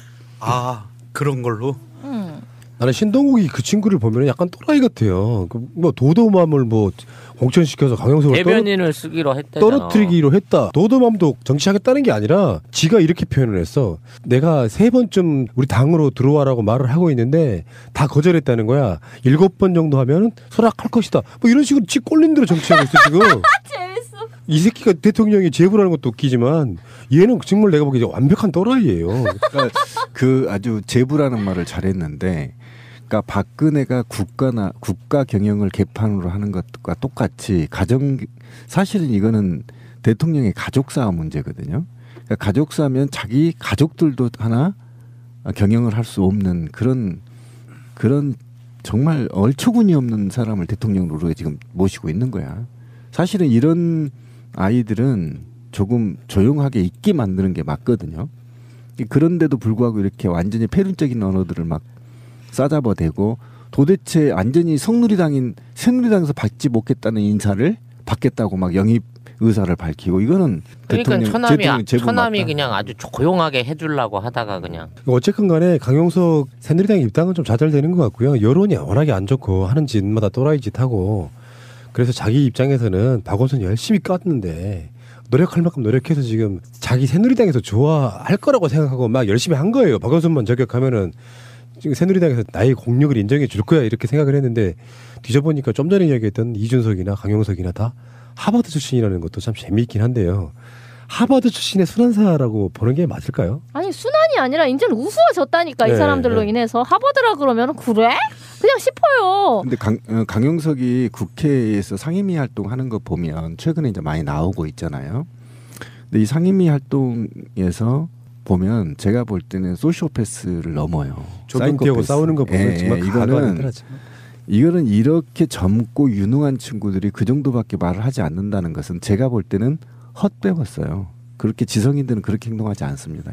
그거 송 작가님 그거 알아요? 조경태하고 둘이 말 중에 제일 재밌었던 거. 조경태, 내가 강용석이야. 젊은 친구가 그러면 안 돼. 해봐요. 젊은 친구가 그러면 안 돼. 너는 안 젊어? 한 명은 68년생, 한 명은 69년생. 야, 너 이리 와봐. 너라고 해. 너 이리 와봐. 너 이리 와봐. 이리 와봐. 그렇게 하는 거야. 그게 국회의원이 해야 그것도 상임위에서. YTN 뉴스인가 거기서 한번 그 짤방으로 돌아다니는 유튜브에서 봤는데 둘 나이 차 별로 없어요. 한 살 차이인데. 뭐 쥐들 뭐 동년배들끼리 그러고 싸워. 아니, 나이가 아니라 이거는 국민의 대표자로서 상임위에 앉아 있잖아. 어? 이거는 개인이 아니라고. 근데 이 무식한 새끼는 마치 그 어디 술집에서 술 먹다가 선후배 간에 싸우는 방식으로 싸우는 게 이게 국회를 개판으로 만든 우리가 거지. 엄청 조경태 싫어하지만 그때 강용석 드립 중에 하나가 너 어느 학교 나왔어요. 내가 말했잖아. 조경태가 비주류로 무시당했던 이유 중에 하나가 새누리당에 못 들어간 이유가 이 친구는 지방대 나왔단 말이야. 부산에 있는 대학을 나왔다고. 근데 강용석이 서울대 하버드 나온 친구가 국회에서 서로 설전하다가 너 어느 학교 나왔어 하면은 이거 어쩌라는 거야. 그러니까 조경태가 깨끗 꼬리를 내리면서 혼자 독백하듯이 저는 지방대를 나왔습니다. 이렇게 되는 거라고. 근데 만약에 인정했어. 패배를 순간 인정했어. 신비가 조경태 했으면 어떻게 했을 것 같아요? 짱돌로 대한민국을 찍어버려야지. 의자로 찍어버려야지. 강국에서도 한번 찍었습니다. 그러면 제명당합니다. 아니, 제명당해도 찍어야 돼요. 일단. 아니, 이 양반은 또 상급 그 정신지체 장애인 그거 곧 따실 거니까 막 찍고 다녀도 돼. 그럼 막 찍어버려. 이거는 말이 필요 없어. 찍어야 돼 이거는. 그러니까 여권 이야기 중에 이제 짧게 하나 언급할 만한 거는 심상정 정의당 대표가요 국민의당한테 한 말이 그거네요. 우리가 했던 말하고 똑같습니다. 니들 정체가 뭐냐? 여당인지 야당인지 밝혀라. 오늘 그게 화제가 됐어요. 이제 실시간 검색으로도 떠오르더라고요. 그러니까 지금 저 야권 전체적인 분위기가 원하건 원하지 않았건 안철수를 지금 범여권으로 몰고 있는 건 맞는 거예요. 저희도 분류를 카테고리를 나눴잖아요. 그 나눴지. 그게 트위터에 화제가 됐어요. 새가 날아든다가 안철수를 오늘부터 여당으로 분류한대. 이게 검색해 보시면 나옵니다. 그러니까 저희가 선두적인 새날이 그러니까 이제 아니 실제로 그렇습니다. 제가 공격받은 이유도 그거예요. 안빠들한테 엄청 공격받죠. 아니 그러면은 혹시 이거 뭐 이런 말하면 재수 없다고 그럴 수도 있는데 유승민이 되고 나가지고 국민의당하고 합당을 해서 뭘 또 만드는 거 아니에요? 전혀 그럴 일은 없습니다. 아니 저는 그렇게 되면 굉장히 좋다라고 이제 늘 생각하는 입장이에요. 그리고 여권 뉴스는 아닌데 다 관계가 있는 이야기 중에 아리랑 TV의 방석호 사장이 가족 동반으로 초호화 출장을 했는데 출장비 밥 한 끼 가격에 무슨 뭐 100몇만 원씩 이렇게 줬다는 이야기도 들리는데 이거 박근혜한테 문제 있습니다. 이거는 왜 그러냐면 박근혜 전용 방송 언론이기 때문에 이거는 박근혜가 그만큼 수행원들을 제대로 통제하지 못하거나 또는 완전하게 특혜를 주거나 하거든요. 그러니까 지금 청년들은 1시간에 5,000원씩 받고 살아보려고 빡빡거리고 있는데 이 새끼는 지금 113만 원짜리 철갑상어를 쳐드시고요. 혈세로 가족들하고. 야, 법인카드로 철갑상어를 먹은 거야? 그러니까 이게 그러네요. 작년 9월 달에 박근혜가 유엔총회 연설할 때 따라갔다가 그 중요한 시기에 거기 가서 밥을 처먹었는데 문제는 딸이 설레발을 친 거야. 인스타그램에다가 우리 여러 밥 먹었다. 그것도 출장비로. 그러니까 사비를 쓰면 누가 뭐라 그래. 출장에 가족을 데리고 간 거는 뭐 준표한테 배웠다고 치지만 야 캐비어는 센데. 그러니까 수행원으로 갔고 유일하게 국내 방송이 아리랑 TV의 촬영 영상을 통해서 보고받거든요. 그러면 멤버란 말이에요. 수행 멤버. 수행 멤버를 이렇게 관리를 못한다거나 첫째. 두 번째 이렇게 느슨하게 돈을 써대면서 누리예산은 없다고 개지랄을 떠는 거 박근혜가. 이건 박근혜가 국민한테 사과해야 된다. 그러네. 정말 저는 이걸 듣고 화가 치밀어 올랐어요. 110만 원이면요. 2달간 월급에 이 나라 청년들. 근데 한 끼에 그냥 철갑상으로 110만 원 쳐드시고요. 한식을 또 100만 원 다음 날 또 100만 원 쳐먹었어요. 근데 이 새끼가 나 열받는 게 욕 튀어나와서 갔다 들어와서는 출장비를 정산해야 될 거 아니에요? 거기다가 외교관들하고 식사를 한 걸로 허위 이름을 써냈는데 딸이 뻐럭을 내버렸어. 그렇죠. 이거 범죄라니까요. 그리고 스테이크 하나가 63만 원짜리가 말이 돼요? 뭐야 뭐 황금알을 낳는 소야? 막 금물 뿌려서 먹나? 스테이크가 어떻게 63만 원이냐고. 그런 것도 있어요. 아 그런가요? 있는데 이제 공금으로 처먹은 게 문제지. 아니 어디 엠모 방송사 전 사장은 뭐 법인카드 갖고 애인 선물도 사주고 만두도 사가고 외식도 그 하고 그러더만. 그래, 잊고 있었네. 김재철이. 나 씨. 그렇게 막 실명을 얘기하고 그래요. 이번에 안 나왔어? 이번에 공천 받는다고 하더니. 제 처리가 안 된대요. 사천. 근데 그래서 저는 이 문제를 그냥 너무나 우리가 충격적인 사회로 넘어가는데 이건 대통령이 직접 사과해야 될 문제입니다. 그냥 넘어가려고 했던 게 아니라 방송 시간상. 말고 우리 사회가 이거를 용인하는 거고. 그러니까 물러나야지. 예, 물러나지 않더라도 이 문제 갖고는 사과를 해야 됩니다. 왜 그러냐면 이 사람 전수조사 해야죠. 신빈님 말씀대로. 이건 모든 출장비를. 예, 출장비 다 조사해야 됩니다. 실제로 그럽니다. 이거는 왜 그러냐면 지금 돈 없다고 국민들 앞에 나와서 그렇게 개지랄을 떨면서 밖에 나가서 이따구로 돈을 써요? 난 스테이크 지민님 얘기한 63만 원짜리 스테이크 한번 설명해 줘봐요. 누가. 그러니까 어떻게 스테이크가 63만 원이 될 수 있어요? 어디서 먹느냐에 따라 또 다른 거고. 그쪽 사람들 세계에서 이해가 안 간다. 일개 아리랑 TV 사장이 이런다면 그쪽 그 세계에서 얼마나 많은 헛돈들이 그런데 이게 공무원법에도 위반이에요. 분명히. 예, 공무원은 한 끼에 얼마가 내정돼 있습니다. 정확하게. 출장비도 딱 정해져 있죠. 출장비 딱 정해져 있습니다. 이건 정말 구속시켜야 됩니다. 바로. 갑자기 또 홍준표가 없애버리는 아이들이 밥값이 생각나네요. 결혼 기념일이라고 남편이 꽃을 사갔더라고. 행복하겠다 언니. 행복은 개뿔. 차라리 돈으로 주지. 먹을 수도 없고 나중에 버리기도 힘들고 말이야. 그러나 마음을 전할 때 꽃보다 좋은 것은 없습니다. 인생에 있어서 돈이 전부는 아닙니다. 꽃은 기쁨과 슬픔을 함께합니다. 새가 날아든다와 연대하는 전국 꽃배달 자미원 꽃집. 010-3608-7576. 여보 고마워. 인터넷 쇼핑몰을 하고 싶으세요? 회사 홈페이지를 만들고 싶으세요? 새날과 연대하는 한국 도메인 지원센터에 연락해보세요. 새가 날아든다를 듣고 연락했다 하시고 상담을 한번 받아보세요. 친절하게 응대를 해주실 겁니다. 아주 저렴한 가격으로 홈페이지를 만드는 방법, 한국 도메인 지원센터입니다. 02-6049-2616 한글로 한국도메인센터.kr. 홈페이지 잘 만드는 회사가 한국도메인지원센터라는 것을 전 세계가 알아버렸습니다. 텔레그램방 1000명이 거의 다 채워졌습니다. 텔레그램을 깔고 전화번호 인증을 한 다음 설정에서 아이디를 만들고 텔레그램 아이디 새날 베스트 SAENALBEST에 새날 단체방에 넣어달라고 신청하세요. 상호간 개인정보 보호를 위해 전화번호는 받지 않습니다. 자, 새가 날아든다 2주년 행사가 드디어 이제 접수를 시작합니다. 2주년밖에 안 됐어요? 나 한 10주년 된 것 같은데? 누가 그렇게 물어봅디다. 새가 날아든다 한 10년 한 것 같다고. 진짜 그래요. 일상생활에 스며들어 있어갖고 새해가 날아든다 2주년이 정확하게는 3월 1일이에요. 우리나라의 임시정부의 법통을 잇기 위해서 3월 1일로 일부러 정한 측면이 없지 않아 있어요. 그날은 평일이기 때문에 3월 5일 토요일 오후 6시부터 10시 반까지 장소는 종로에 있는 파노라마 뷔페입니다. 와, 너무 좋다. 먹을 건 5시간 내내 먹을 수 있는 거죠. 그렇죠. 식사는 이제 9시 반까지 제공이 되는데 그 이후는 안주만 제공이 돼요. 여기는 근데 이런 게 있어요. 술, 음료 다 공짜예요.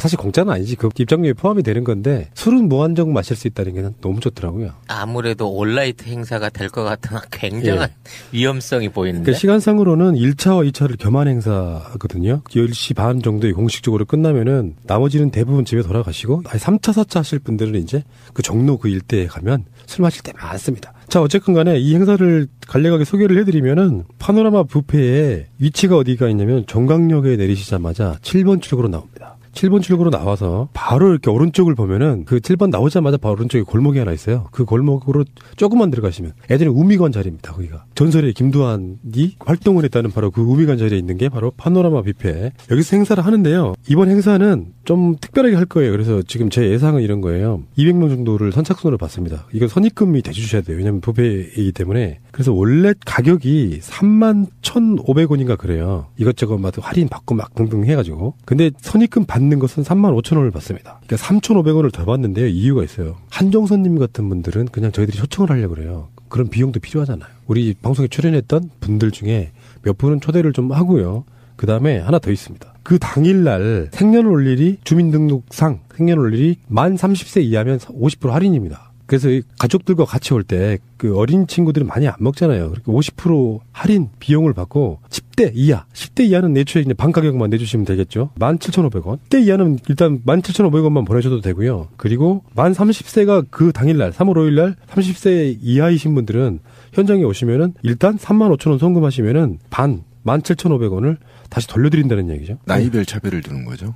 아, 젊은 사람들 많이 와라 이런 얘기죠. 그런 사람들이 많이 와줘야 되고 저번에 서요 방송에 젊은 패널들이 순고빈의 그 신림동에서 있던 행사를 오라 그러니까 회비 그러면서 못 오시더라고요. 그날은 행운권 추첨 같은 거에서 경품 같은 것도 무지하게 많이 걸려 있거든요. 제대로 된 행사를 할 수 있는 곳이기 때문에 나름대로 프로그램을 좀 많이 준비할 거고요. 우리은행이고요. 1002-254-892423 그리고 예금 주는 유은진 이분 누군지 아십니까? 희랑님이 지금 방송은 못하고 겨울에 지금 새날 영어가 쉬고 있거든요. 방송은 못하고 집에서 이거 전담해 주시겠다 그래갖고 유은진 희랑님께서 지금 이걸 접수를 해주실 텐데요. 접수하시는 방법은요. 일단 이 계좌번호로 송금을 하시고 나서 저희 홈페이지 들어오시거나 홈페이지 들어오시면은 그 공지란에다가 접수받는 코너를 따로 하나 만들게요. 거기에다가 입금했어요라고 이렇게 확인해 주시는 방법도 있고요. 그리고 구글에 폼 하나 만들어가지고 뭐 접수받고 이러는 거 있잖아요. 네. 그것도 지금 만들어져 있는 상태예요. 거기에다가 뭐 입금자 이름 등등등 이렇게 가벼운 그 신상을 쓸 수 있는 그것이 있으면 그거를 만든 폼을 만들어 놓은 분에게 전달되는 그 방식도 가능하고요. 그것도 저것도 다 싫다. 그러면 텔레그램 아이디 SAENALBEST 이분에게 이러이러한 이름으로 입금했어요라고만 알려주셔도 되고요. 문자로는 010-9292-4249 이렇게 보내주시면 됩니다. 입금하시고 그 홈페이지 직접 들어오셔서 쓰셔도 되고 폼으로 작성하셔도 되고 텔레그램으로 하셔도 되고 문자로 하셔도 됩니다. 그리고 행사 한 이틀 전까지는요. 미리 말씀해 주시면 환불도 해드릴 계획이에요. 지금 뭐 입금했다 그래서 그때 못 가면 어떡하지 이렇게 생각하지 마시고 그 당시에 어떤 불가피한 일이 생기면은 이틀 전까지 말씀해 주셔야 대체로 들어오실 분들을 받을 수가 있으니까 꼭 해주시기 바라고요.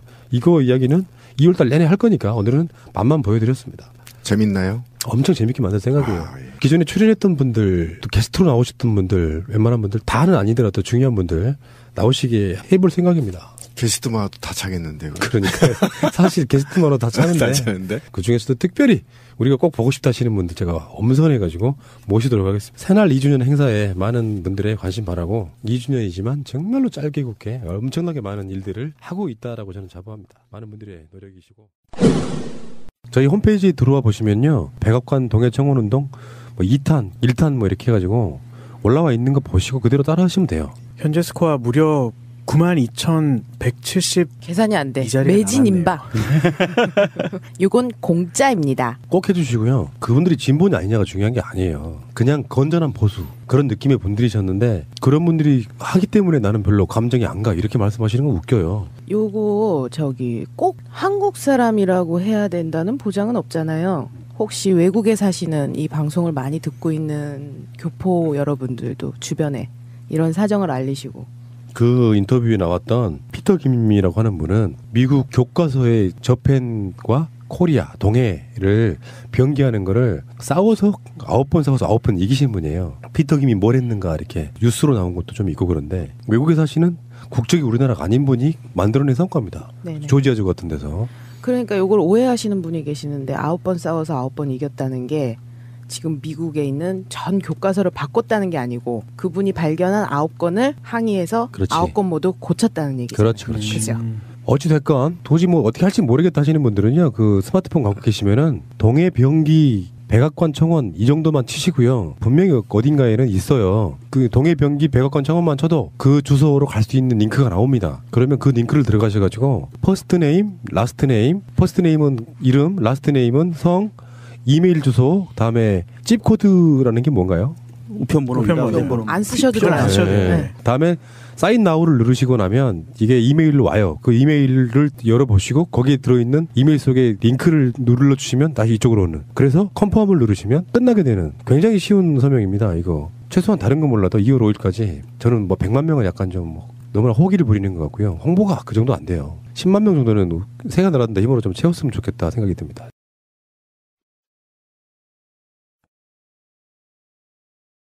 경찰청장에 있던 허준영이 내려오고 활복 좀 해보려 그러면 이준석이 내려오고 이게 사활을 걸겠는데요. 더군다나 클라스 스튜디오 같은 뭐 이야기가 나오게 되면 뭐 계속 허점을 파고들겠죠. 이런 게 재밌어. 선거는 원래. 근데 새누리당의 기본적인 마인드는 국회의원을 이를테면 이와 같은 어떤 판타지를 긁어 모을 수 있는 어떤 표상으로서의 국회의원을 얘기하는 것 같아요. 그러니까 실제로 이준석이 어떤 정책을 가지고서 무슨 일을 하느냐 이런 게 중요한 게 아니고 자 보아라 하버드이다. 이자를 따라 너희 자식들도 하버드를 갈 것이다. 이런 식의 얘기인 거잖아요. 그것처럼 계속 지금 저쪽 야당 쪽에서 인재 영입 막 이제 이렇게 하고 있으니까 새누리당도 한다는 거야. 그래서 누구를 지금 접촉하고 있는데 그랬더니 처음에는 김연아를 찍었대. 그래서 헐 연아는 좀 놔두지. 그랬더니 안 한다고 이 김연아 선수는 안 한다고 먼저 얘기를 했는데 계속 찝적대면서 나 김연아 정말 난 영입하고 싶었는데 아이씨 잘 안 되네 뭐 이하고 있고 뭐 문대성이랑 뭐 투톱이야? 그러니까 뭐 이런 식인 거예요. 또는 뭐 조은현 구단을 뭐 꼬신다고? 뭐 또 이러다가 어몽길 그다음에 또 어몽길 히말라야 영화도 나왔으니까 어몽길 훌륭하지 않습니까? 히말라야 16자를 등반하고 말이야 동료의 시신을 수습하기 위해서 그러면 다음번은 나야 영입 대상이. 왜? 지금 쿵우 팬더 3편 나왔거든. 딱이잖아. 쿵우 팬더의 실사판. 그럼. 그러시구나. 당뇨 관리나 하세요. 그거 기다리기 전에 죽겠어. 아무튼 그러니까 이게 어떤 이미지 정치의 극점을 보여주고 있다는 거죠. 우리가 보통 청년 후보다라고 했을 때는 야당 쪽에서 생각하는 거는 뭐 이런 거죠. 뭐 알바 뭐 노조 같은 것을 한 사람이라든가 청년이면서 어떤 청년의 문제를 가지고 어떤 대표성을 가지고 열심히 일을 한 사람이라든가 이런 걸 생각하는 거잖아. 근데 이 사람들은 생각할 때 생물학적으로 청년이면서 그러면서 뭔가 초초초 엘리트로서의 스토리를 가진 자 그리고 자수성가 빛과 번쩍한 어떤 어딘가에서 최고가 된 사람 뭐 이런 거를 가지고 와서 그 사람이 국회의원으로서 공적인 영역을 위해서 어떤 일을 할 것인가는 관심 없어. 일은 다 우리가 할 거니까. 근데 거수기이자 얼굴마담 역할을 할 사람들만 연락에 찾아다니고 있는 거예요. 그러니까 무한경쟁 시대에 한국의 학벌을 넘는 하버드를 나왔고 그다음에 젊은 엄마들 세대 또는 우리가 문화적, 언어적, 경제적 식민지성을 극복하지 못한 노예군성에 찌들려 있는 한국 일부 국민들이 바라볼 때는 신화적인 인물인 거죠. 하버드 갔었구나. 실제로 은행 사거리에서 그런 소문들이 많이 돌죠. 거의 신적인 존재죠. 그러니까 그런 측면을 고려해 봤을 때 과연 이 아까 진미님이 얘기했던 스토리가 있는 성공 사례들을 당을 끌어들임으로 인해서 그 당이 그렇게 보이게끔 이미지를 더 씌워서 젊은 층들을 한 표라도 더 얻으려고 하는 되게 무서운 전략이 숨어 있는 거죠. 그러니까 이미지가 사람들한테 주는 게 어마어마해요. 어마어마하죠. 대표적인 인물 안철수 아닙니까? 그럼요. 근데 이 상황에서 또 다른 인물 하나 이야기할 수밖에 없어요. 지금 강용석은 쫓겨났다며. 그러니까 이 상황이 어떻게 된 거냐면은 용산에 출마하겠다. 무려 황진미 지역구에 지금 저 꼴린 대로 들어가겠다고 지금. 황진미하고 내부 경선 한번 하죠. 그건 정미왕이야, 정미왕. 당이 달라, 당이. 그러니까 새누리 당사에 들어가서 출마 기자회견을 하려고 했는데 새누리 당사에서 막았어요. 못 들어간다. 그래서 다시 강용석이 국회로 와서 출마 기자회견을 했는데 결국에는 지금 서울시당에서 강용석 못 받는다라고 지금 틀었어요. 결론을 내렸는데 룰이 그런답니다. 자기가 속해 있는 지역 광역시당에서 그거를 맡게 되면은 중앙당에 재심 신청을 할 수 있대요. 이의제기를 하는 거지. 내가 왜 안 되는 거냐 할 수 있는데 전체적인 분위기는 새누리당 공천은 물 건너간 게 아니냐 싶은 게 조원진이 이야기한 게 굉장히 중요해요. 원내 수석 부대표거든요. 이 사람이 원내대표나 이런 사람들을 대표해서 당의 공식 입장을 말한 거라고 저는 보거든요. 강용석은 안 돼 이렇게 돼서 강용석은 분위기만 타다가 젖된 케이스다. 저는 그렇게 봅니다. 아니 근데 공화당에서 제안이 들어왔어요. 신동욱이는 정치를 개그화 시키려고 일부러 그러는 거라서. 그러니까 강용석과 도도맘에게 같이 새 정치를 하자 같은 뭐 이런. 뭐야 이게 도대체. 그런 걸로. 나는 신동욱이 그 친구를 보면 약간 또라이 같아요. 뭐 도도맘을 뭐 공천시켜서 강용석을 대변인을 쓰기로 했대잖아. 떨어뜨리기로 했다. 도도맘도 정치하겠다는 게 아니라 지가 이렇게 표현을 했어. 내가 3번쯤 우리 당으로 들어와라고 말을 하고 있는데 다 거절했다는 거야. 7번 정도 하면 수락할 것이다. 뭐 이런 식으로 지 꼴린 대로 정치하고 있어 지금. 재밌어. 이 새끼가 대통령이 제보라는 것도 웃기지만 얘는 정말 내가 보기에 완벽한 또라이예요. 그러니까 그 아주 제부라는 말을 잘했는데, 그러니까 박근혜가 국가 경영을 개판으로 하는 것과 똑같이 사실은 이거는 대통령의 가족사 문제거든요. 그러니까 가족사면 자기 가족들도 하나 경영을 할 수 없는 그런 정말 얼처구니 없는 사람을 대통령으로 지금 모시고 있는 거야. 사실은 이런 아이들은 조금 조용하게 있게 만드는 게 맞거든요.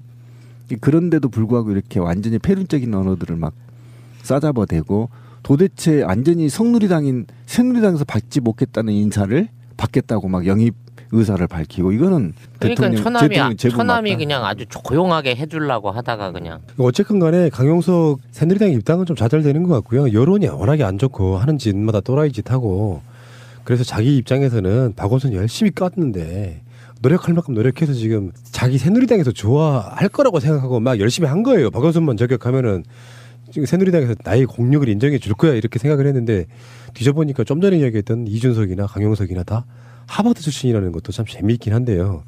하버드 출신의 순환사라고 보는 게 맞을까요? 아니 순환이 아니라 이제는 우스워졌다니까. 이 사람들로 인해서 하버드라 그러면 그래?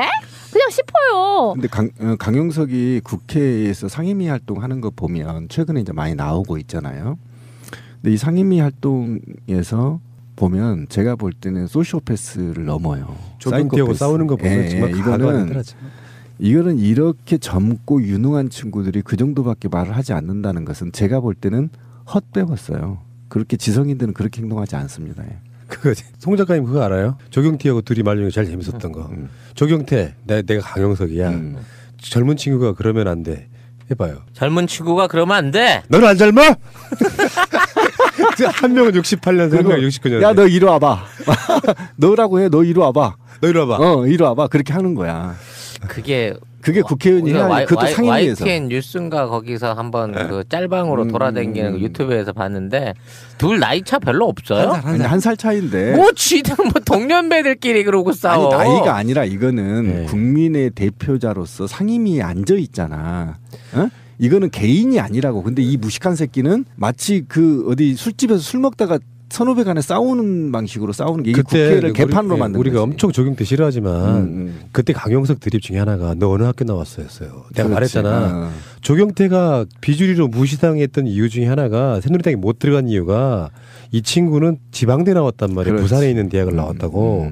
근데 강용석이 서울대 하버드 나온 친구가 국회에서 서로 설전하다가 너 어느 학교 나왔어 하면은 이거 어쩌라는 거야. 그러니까 조경태가 깨 꼬리를 내리면서 혼자 독백하듯이 저는 지방대를 나왔습니다. 이렇게 되는 거라고. 근데 만약에 또 인정했어. 패배를 순간 인정했어. 신비가 조경태 했으면 어떻게 했을 것 같아요? 짱돌로 내가 말을 찍어버려야지. 의자로 찍어버려야지. 강국에서도 한번 찍었습니다. 그러면 제명당합니다. 아니, 제명당해도 찍어야 돼요. 일단. 아니 이 양반은 또 상급 그 정신지체 장애인 그거 곧 따실 거니까 막 찍고 다녀도 돼. 그럼 막 찍어버려. 코미디의 이거는 말이 필요 없어. 찍어야 돼 이거는. 그러니까 여권 이야기 중에 이제 짧게 하나 언급할 만한 거는 심상정 정의당 대표가요 국민의당한테 한 말이 그거네요. 우리가 했던 말하고 똑같습니다. 니들 정체가 뭐냐, 여당인지 야당인지 밝혀라.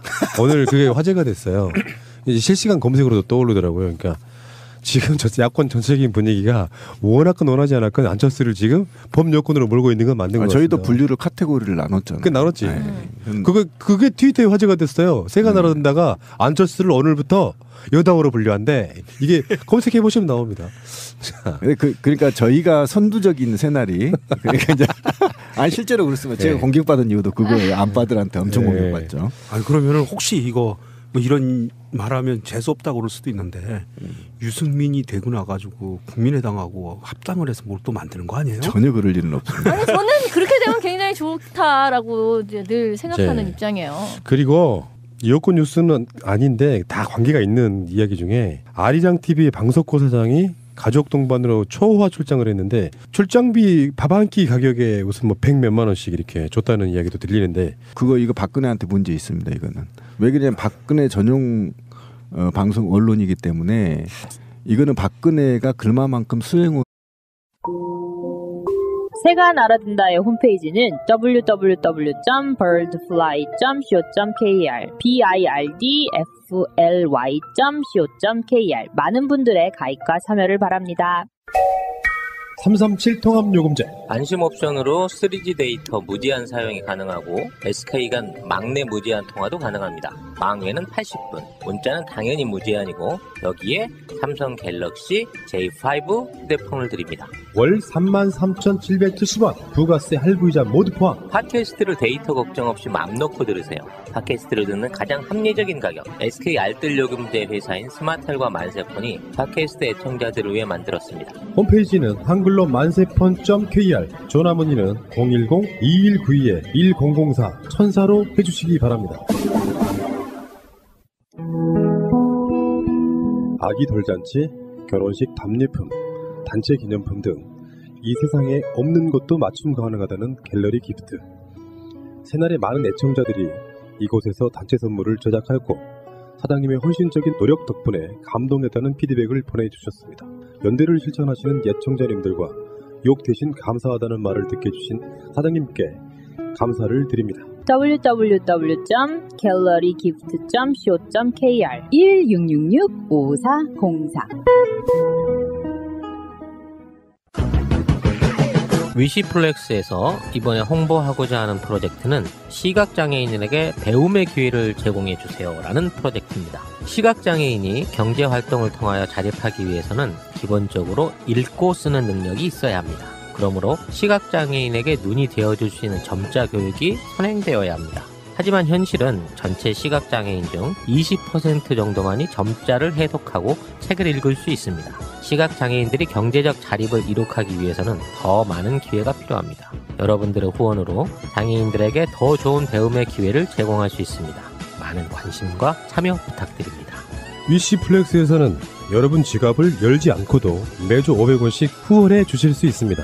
아이쇼핑을 즐기며 갖고 싶은 상품을 10개 고르면 매주 500원을 후원할 수 있고 갖고 싶은 상품을 할인도 받을 수 있습니다. 검색창에서 위시플렉스를 검색하시거나 위시플렉스.net으로 접속해 주시면 됩니다.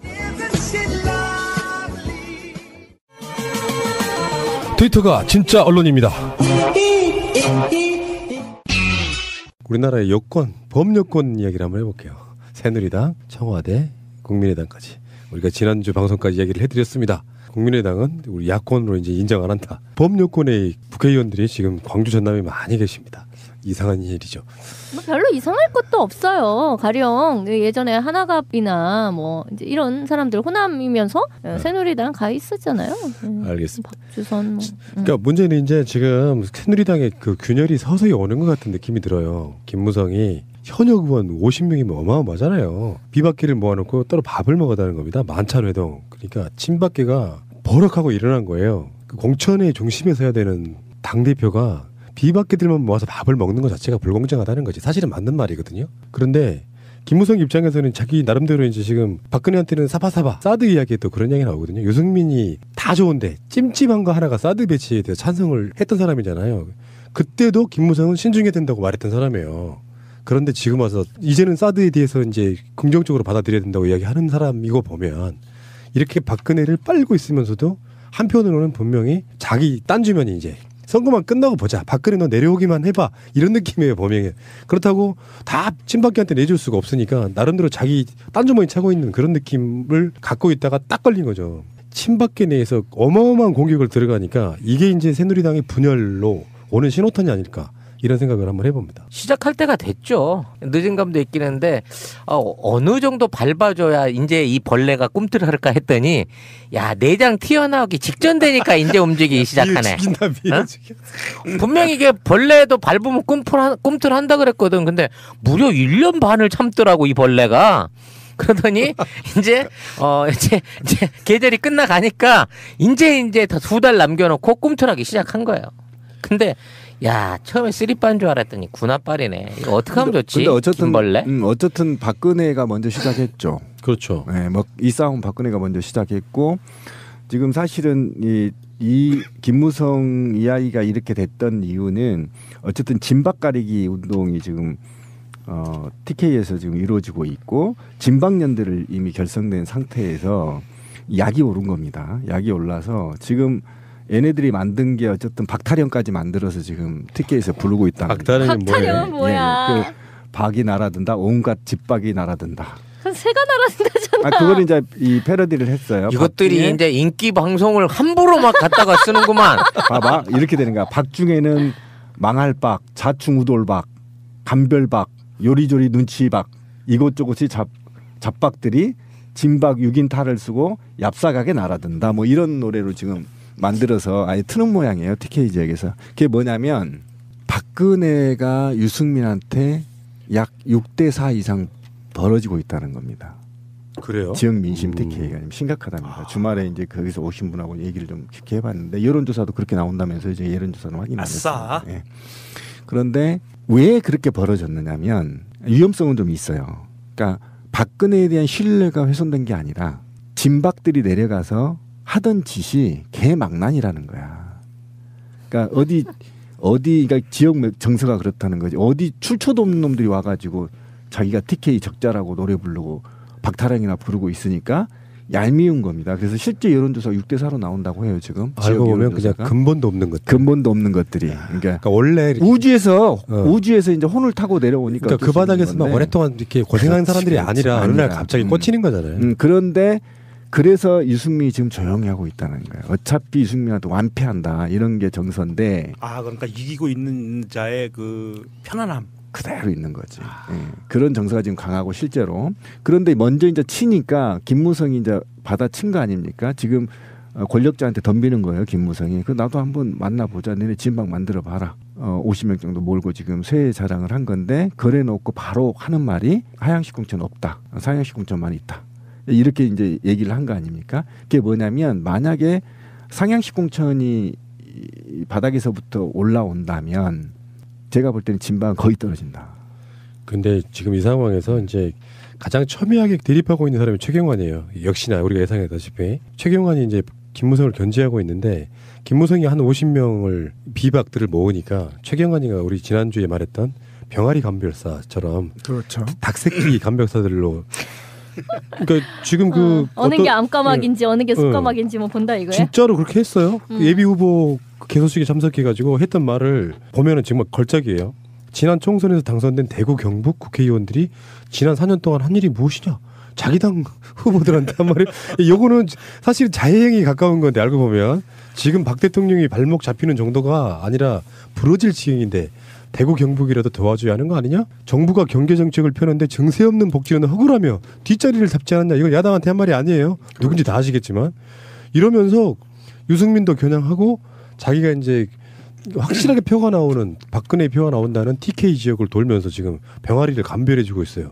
요거 진박, 진실한 진박 감별해주고 있어요. 그래서 순서대로 그 6명 이 아이들 찾아가면서 진박애들 순서로 했는데 이 연설에 제가 음성을 들었어요. 네. 예전에 박근혜라는 이름이 나오면 박근혜 했다라는 거야.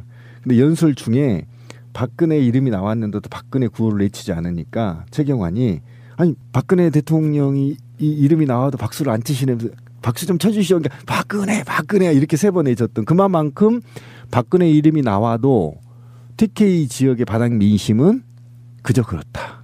뭐 그 정도를 유추해 볼 수 있는 거죠. 그래서 대구 지역에 이제 그 진박 최경환으로부터 이거 닭새끼 맞아라고 감별받지 못한 사람들이 뭐라 그랬냐면은 최경환한테 지가 대통령이야? 이런 소리가 공견하게 나온다는 거예요.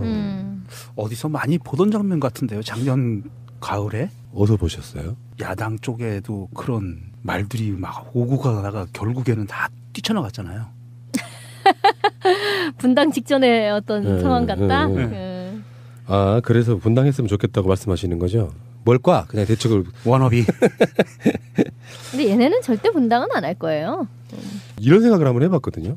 어차피 이제 이 국회의원 선거를 가려면 분명히 공천하는 작업이 있을 거 아니야.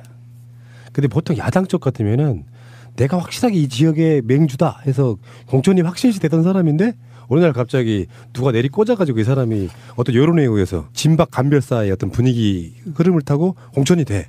그럼 지금까지 준비했던 사람들은 탈당해서 출마를 하느냐?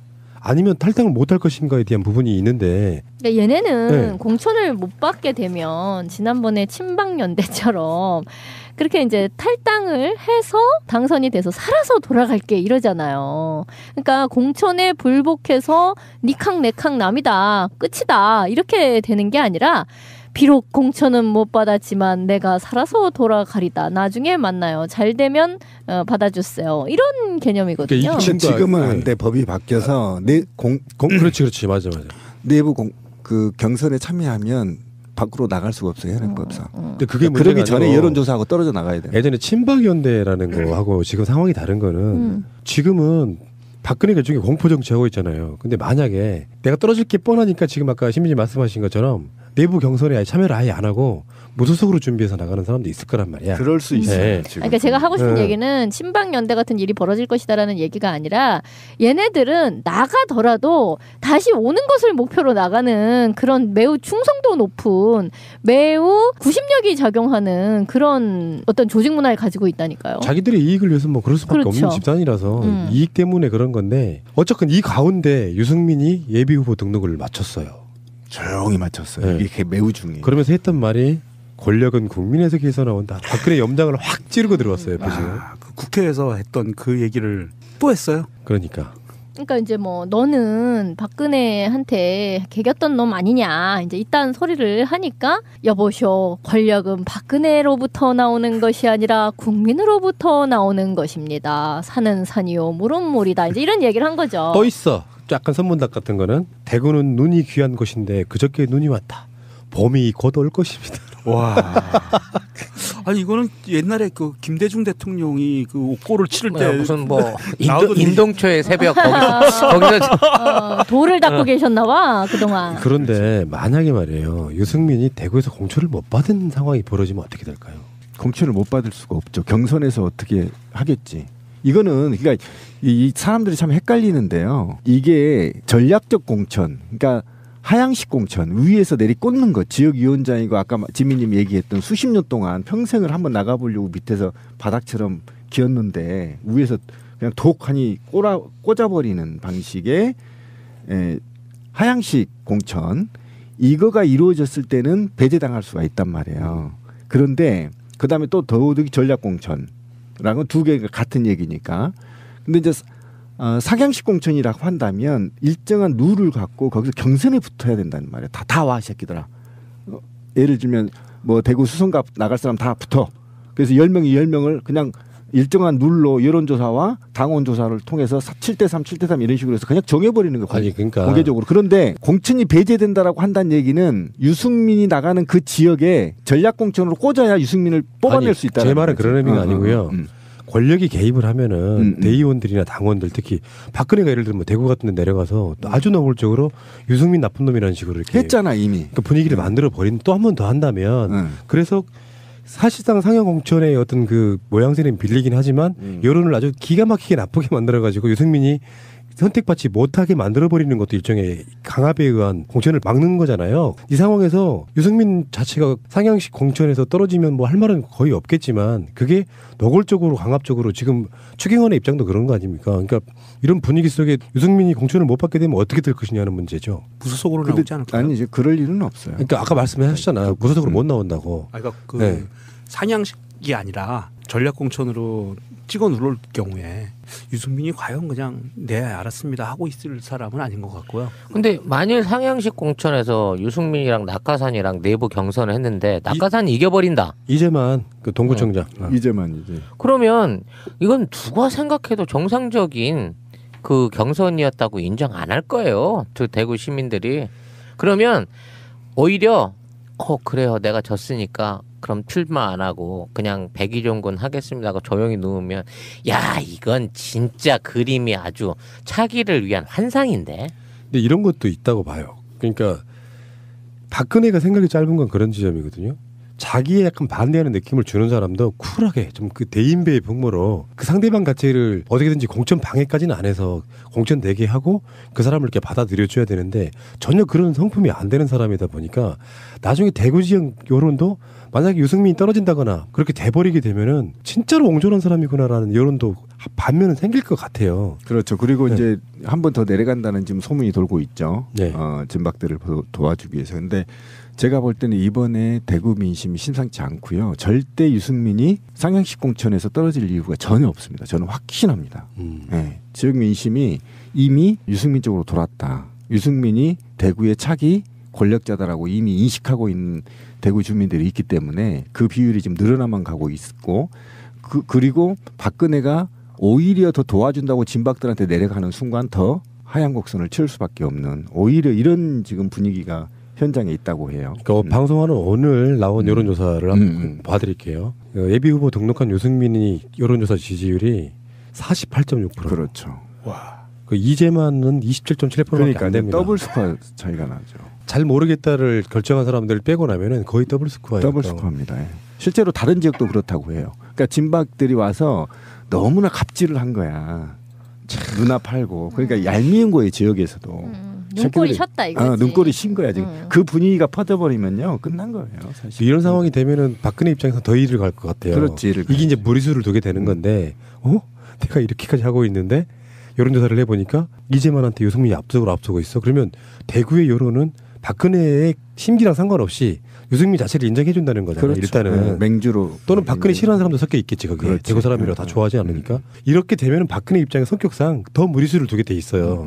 대구를 내려간다든지 이래도 안 먹혀 대놓고 말할 수도 있어 이 사람은. 그리고 대구 사람들은 차기 권력자가 필요한 거거든요. 그렇죠. 키워야 된다는 거죠. 그런데 그것이 이제 최경환이가 너무 급했어요 마음이. TK 지역에서 여론몰이 하는 걸 보면 너무 급했다는 겁니다. 그렇지. 네, 너무 급해서 무리수를 계속 두고 있고 반감을 사고 있다라는 거야. 건방지다. 그러니까 오죽했으면 지가 대통령이야 이런 소리가 그렇죠. 나오고. 그런 소리가 나온 거야 동네에서. 가관이네요. 그러니까 야권 단일 후보만 하면요, 저는 200석 넘을 거라고 봐요 야권이.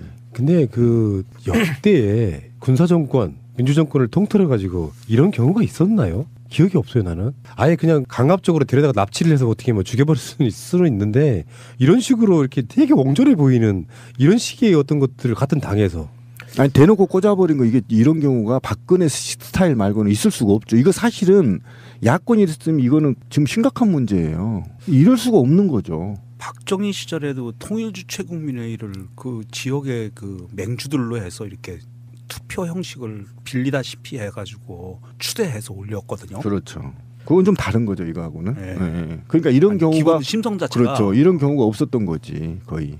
그러니까 이번에 기사에 보면 이런 얘기가 나와요. SNS에 이런 글이 돈다는 거야. 최경환 이야기예요. 대통령 뒷다리를 잡는 것도 모자라 목조르는 당사자는 바로 최 의원 본인 아니냐. 경제 살리라고 장관 시켜줬더니 측근만 살린 걸 이런 식으로 이야기가 계속 비꼬는 거죠. 생각해보면 최경환이가 제일 무능한 경제장관 아니었습니까? 솔직히 말하면. 그렇죠. 임기 기간 내내. 아니 자기들도 실토하잖아. 경제가 이렇게 어렵다. 그러네, 진짜. 이런 얘기를 하잖아요. 그러면서도 이제 입만 벌리면은 뭐 선거를 앞두고 뭐 좀 경제가 이렇게 잘 돈을 좀 풀어서라도 어떻게 해보겠다. 뭐 이따위 소리를 하잖아요. 그러니까 사실 경제장관으로서는 아주 최악이다라는 생각이 드는 거고, 아까 이제 그 통일주체국민의 얘기 잠깐 나온 거는 사실 지금은 헌법상 그 말이 안 되는 일이잖아요. 입법부는 대통령 그리고 행정부를 견제하는 그런 헌법적 기구인 건데 박근혜는 여전히 그렇게 생각하지 않는 것 같아요. 그러니까 그러니까 제왕적 대통령 시절에 입법부는 그냥 거수기 역할을 하는 거고, 예전에 박정희 때는 그랬잖아요. 공화당 총재를 막 박정희가 하고 있고, 그러니까 정당에서도 최고는 박정희. 뭐 이런 식이었어요. 이제 좀 이렇게 딴 사람인 경우도 있었지만 박정희인 경우도 꽤 이렇게 있었단 말이에요. 그러니까 그 당시에는 정확히 삼권 분립이라는 개념조차가 없었고, 당연한 거 아니야? 제일 높은 사람은 박정희니까 뭘로 봐도 다 박정희 막 이랬었단 말이야. 그때 개념으로 여전히 박근혜는 그 이후에 학습이나 어떤 독서를 하지 않았잖아요. 뭐 기도로 영빨은 받았는지 모르겠으나 어쨌든 그 이후에 재교육이 전혀 안 된 사람이기 때문에 여전히 이 사람은 그렇게 생각하고 있는 거라. 아니 국회의원 내 알바비인데 내가 대통령이고 니들은 나 시키는 대로 하고 내가 필요하면 법 통과시켜주고 내가 기분 기분 나쁘면 심기 이렇게 딸랑딸랑 좀 해주고 그래야 되는 것들이 족밥들이 왜 개겨 이거 아니야 사실은. 내 평생 소원이 하나 있습니다. 박근혜와 황진미의 토론을 한번 보는 겁니다. 에이, 급이 다르죠. 내가 박근혜를 사귈게 그냥. 그게 더 가능성이 높겠다. 그게 가능성이 높아요. 지금부터 당신은 평생 잊을 수 없는 숫자를 듣게 됩니다. 특히 술을 먹은 후 반사적으로 이 숫자가 떠오를 것입니다. 1800-6606 1800-6606 1800-6606 1800-6606 1800-6606 1800-6606 대리운전은 C800의 쌍606 아주 그냥 번호가 입에 착착 붙는다. 1800-6606 잊어버릴 수가 없네 번호를.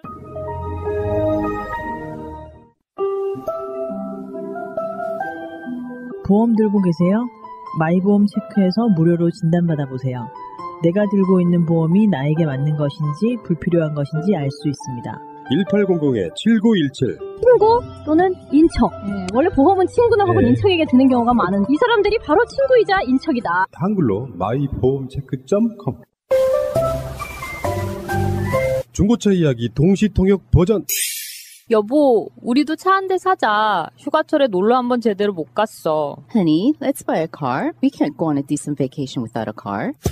우리가 돈이 어딨냐? 그리고 딜러들 믿기도 힘들고 말이야. We don't have that kind of money. And how can we trust any used car dealers? 이번에 새날에서 광고하는 중고차 이야기 한번 가보자. Let's go and check out the guys who advertise on Sena. 중고차 이야기. 중고차 이야기? Used car story. 중고차 이야기. 허위 매물 없는 200% 품질 보증제를 실시하는 곳이래요. 중고차 이야기. 200% quality guaranteed with no false advertisement. 네이버에서 중고차 이야기를 검색하세요. blog.naver.com/syjeong 12 1666에 8546 나는 중고차 이야기에 차 팔러 가야지. 새가 날아든다 팟빵 1, 2 채널 유튜브 새가 날아든다. 구독하기를 꼭 눌러주세요. 구독하기를 하시면 정말 새가 날아갈 수 있는 힘을 주시는 겁니다. 구독하기는 공짜입니다. 가벼운 사안이긴 한데 우리들 방송 아이템을 뭘 할까 하는 레이더에 걸려든 것 중에 하나. 이준석 이야기입니다. 이준석이 지금 뭐 새누리당 비대위원 할 때부터 젊은 벤처인 뭐 이런 느낌이었잖아요. 근데 그 회사 뭐 몇 달 하다가 그냥 접었다대요? 그러니까 의혹 제기는 이런 거야. 이 사람이 벤처의 경력을 만들기 위해서 만든 일종의 페이퍼 컴퍼니가 아니냐. 근데 이제 어쨌든 그 사람은 하버드를 나온 젊은 인재이고 그래서 현재 직업은 뭔데? 벤처 기업을 운영하는 CEO지요. 이제 이랬던 거잖아요. 근데 그 회사를 그 후에 뭐 언론사에서 팔로업을 해보니까 그거는 거의 개점 휴업이라고 해야 되려나? 그러니까 그 이후 뭐가 없는 거라. 그러니까 망한 건 아닌데 아무것도 안 하고 있는 그런 상태라는 거죠. 이준석이 유학도 국비 유학생으로 갔다 온 거 아니었나요? 그건 잘 모르겠는데. 그렇게 알고 있거든요. 그때 그래서 김빙사몽이 그거 비꼬 왔었잖아요. 트위터에서. 그리고 클라스 스튜디오라고 하는 회사도 중소기업청의 창업진흥원에서 운영하는 예비 기술 창업자 자격을 취득해가지고 7천만 원의 비용을 지원받아서 설립한 거랍니다. 또 그 지원을 받아서 만든 거였구나. 그게 이제 더군다나 부실 운영에 지금 표절 의혹까지 계속해서 벤처기업가라고 하는 이미지 자체가 가짜였다는 게 계속 나오고 있고 또 이게 이제 과거에 지금 동문 선배인 강용석을 패러디했던 또 강영석과 연인 관계일 것으로 추정되는 도도맘에 대한 관계를 또 미리 이렇게 언급한 적이 있는 뭐 이런 걸로 해가지고 정치의 연어라고 스스로를 노원병에 돌아온 연어래 지가. 그래 도도맘과는 무슨 관계예요? 같이 술도 마셨다는 건데 그러니까 도도맘이랑 강영석과 뭐가 있는 거잖아. 강영석이랑 그다음에 이런 레벨. 그러니까 제가 단언하건데요. 이준석은 뺏지 못합니다. 왜 그러냐면 젊은 아이가 갖고 있어야 할 패기와 정의, 공익성이 부족합니다. 이런 아이들은 국민이 바보가 아니에요. 절대 국회의원 달 수가 없어요. 비례 아니면.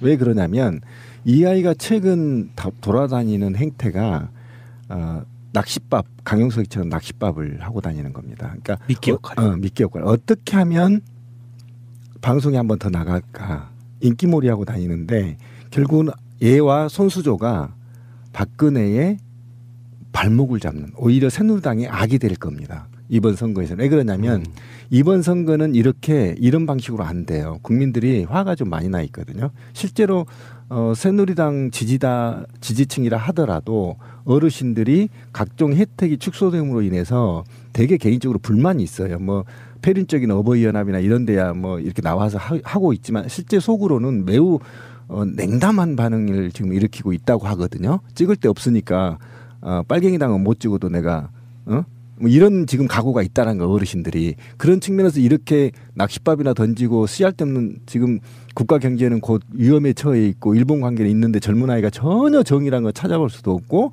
이런 분위기가 사실은 이 아이한테 지금 더 씌워져 있거든요. 그런데 거기다가 도도마먹고 술 먹었다고 자랑하고 이게 현실 정치나 한국 정치에 무슨 발전을 하고 더더욱이 지금 공천과 관련해서 당내에 매우 갈등이 야기되고 있는 상태에서 당에다도 도움이 안 되는 이 골 때리는 아이가 돼버렸어요. 혹시 저는 강용석 같은 아이가 될 거라고 저는 생각해요. 그러니까 이 아이는 절대 안 됩니다. 이런 의혹이 계속 제기되고 그러다 보니까 홈페이지는 완전히 망가져 있는 상태. 그렇죠. 전혀 업데이트가 안 되고 이제 옛날에 머물러 집으로 말하면 흉가돼가지고 거미를 젖어 있는 거죠. 그렇죠.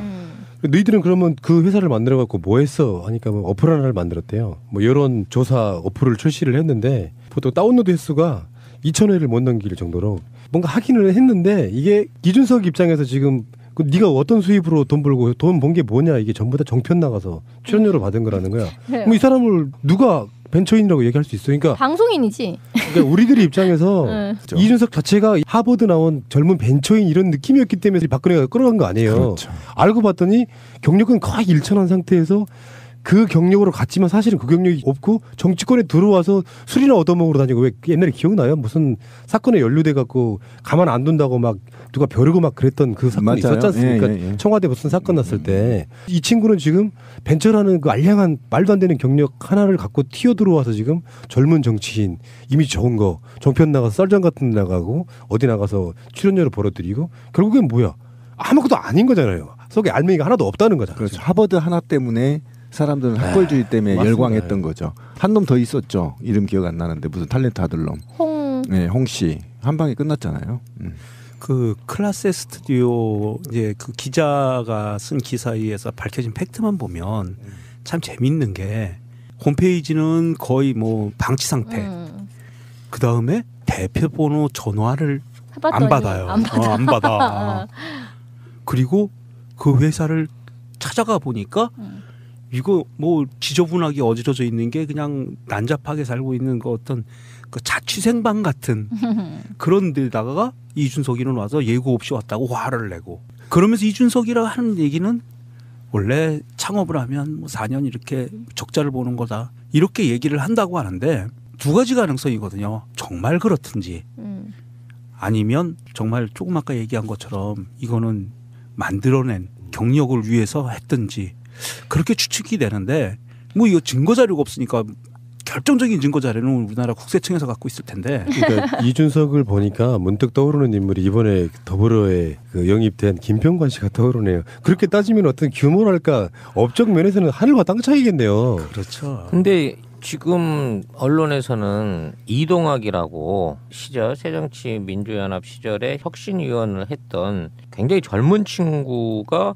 3파전으로 안철수와 함께 3파전을 이룰 거다라는 그 보도들이 올라오고 있어요. 그 확정이 됐는지 안 됐는지 모르겠지만 그래서 이동욱이라는 사람을 이렇게 쭉 찾아봤는데 모르겠어 누군지. 그 안철수를 밀어주려고 생각한 게 아니면 어떻게 이런 후보를 더민주에서 이쪽에 냈지 싶은 생각이 좀 드는데. 아니 이런 측면은 있죠. 노회찬 후보의 지역구이기도 했고 또 안철수의 연거푸 내주다 보면은 그쪽에 현역 의원이 있을 리가 만무하잖아요. 그러니까 우리들한테는 듣보잡일 수밖에 없고 근데 보통 그런 사람들은 그 지역 내에서 뭐 노회찬에 밀리고 야권 단일화 때문에 뭐 안철수에 밀리고 이렇게 하다 보면 안철수를 당선시키기 위해서 그 사람을 공천한다 또는 같이 공천이 확정된 건 아니겠지만 그런 건 있을 수가 없다고 생각합니다.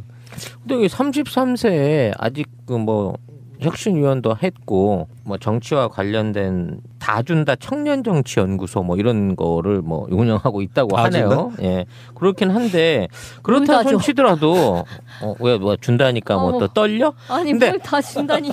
뭐야 뭔 말이야? 아니 근데 이런 매치는 마치 안철수를 염두에 두지 않은 마치 이준석의 지지층이나 표심하고 연결될 수 있는 맞다이를 띄워놓고 마치 안철수는 안중에 없는 듯한 공천이 아닌가 싶은 생각이 들어서 난 사실 또 이런 결정이 내려진 게 된다고 하면 좀 의외다 싶은 그러니까 생각이 안철수는 드는데. 아다리예요. 생각해 보시면은 더불어민주당에서 후보를 내버리면 그냥 떨어져요. 그렇지 않겠어요? 안철수 입장에서는 더불어민주당이 협조해주지 않으면 그냥 떨어지는 거예요. 현역에서. 이 상태로 그대로 가면 이동학 후보 지금 더불어민주당 지지하는 사람들이 노원에도 있을 거고 그 노원병에도 있을 거고 이 사람들 중에 안철수가 싫어서라도 이동학을 찍는 사람들이 있을 거란 말이에요. 그럼 무조건 떨어지죠. 그렇죠. 이게 이제 야권 더불어민주당의 협조가 없이는 현역이 될 수 없는 입장이 돼버린 거지.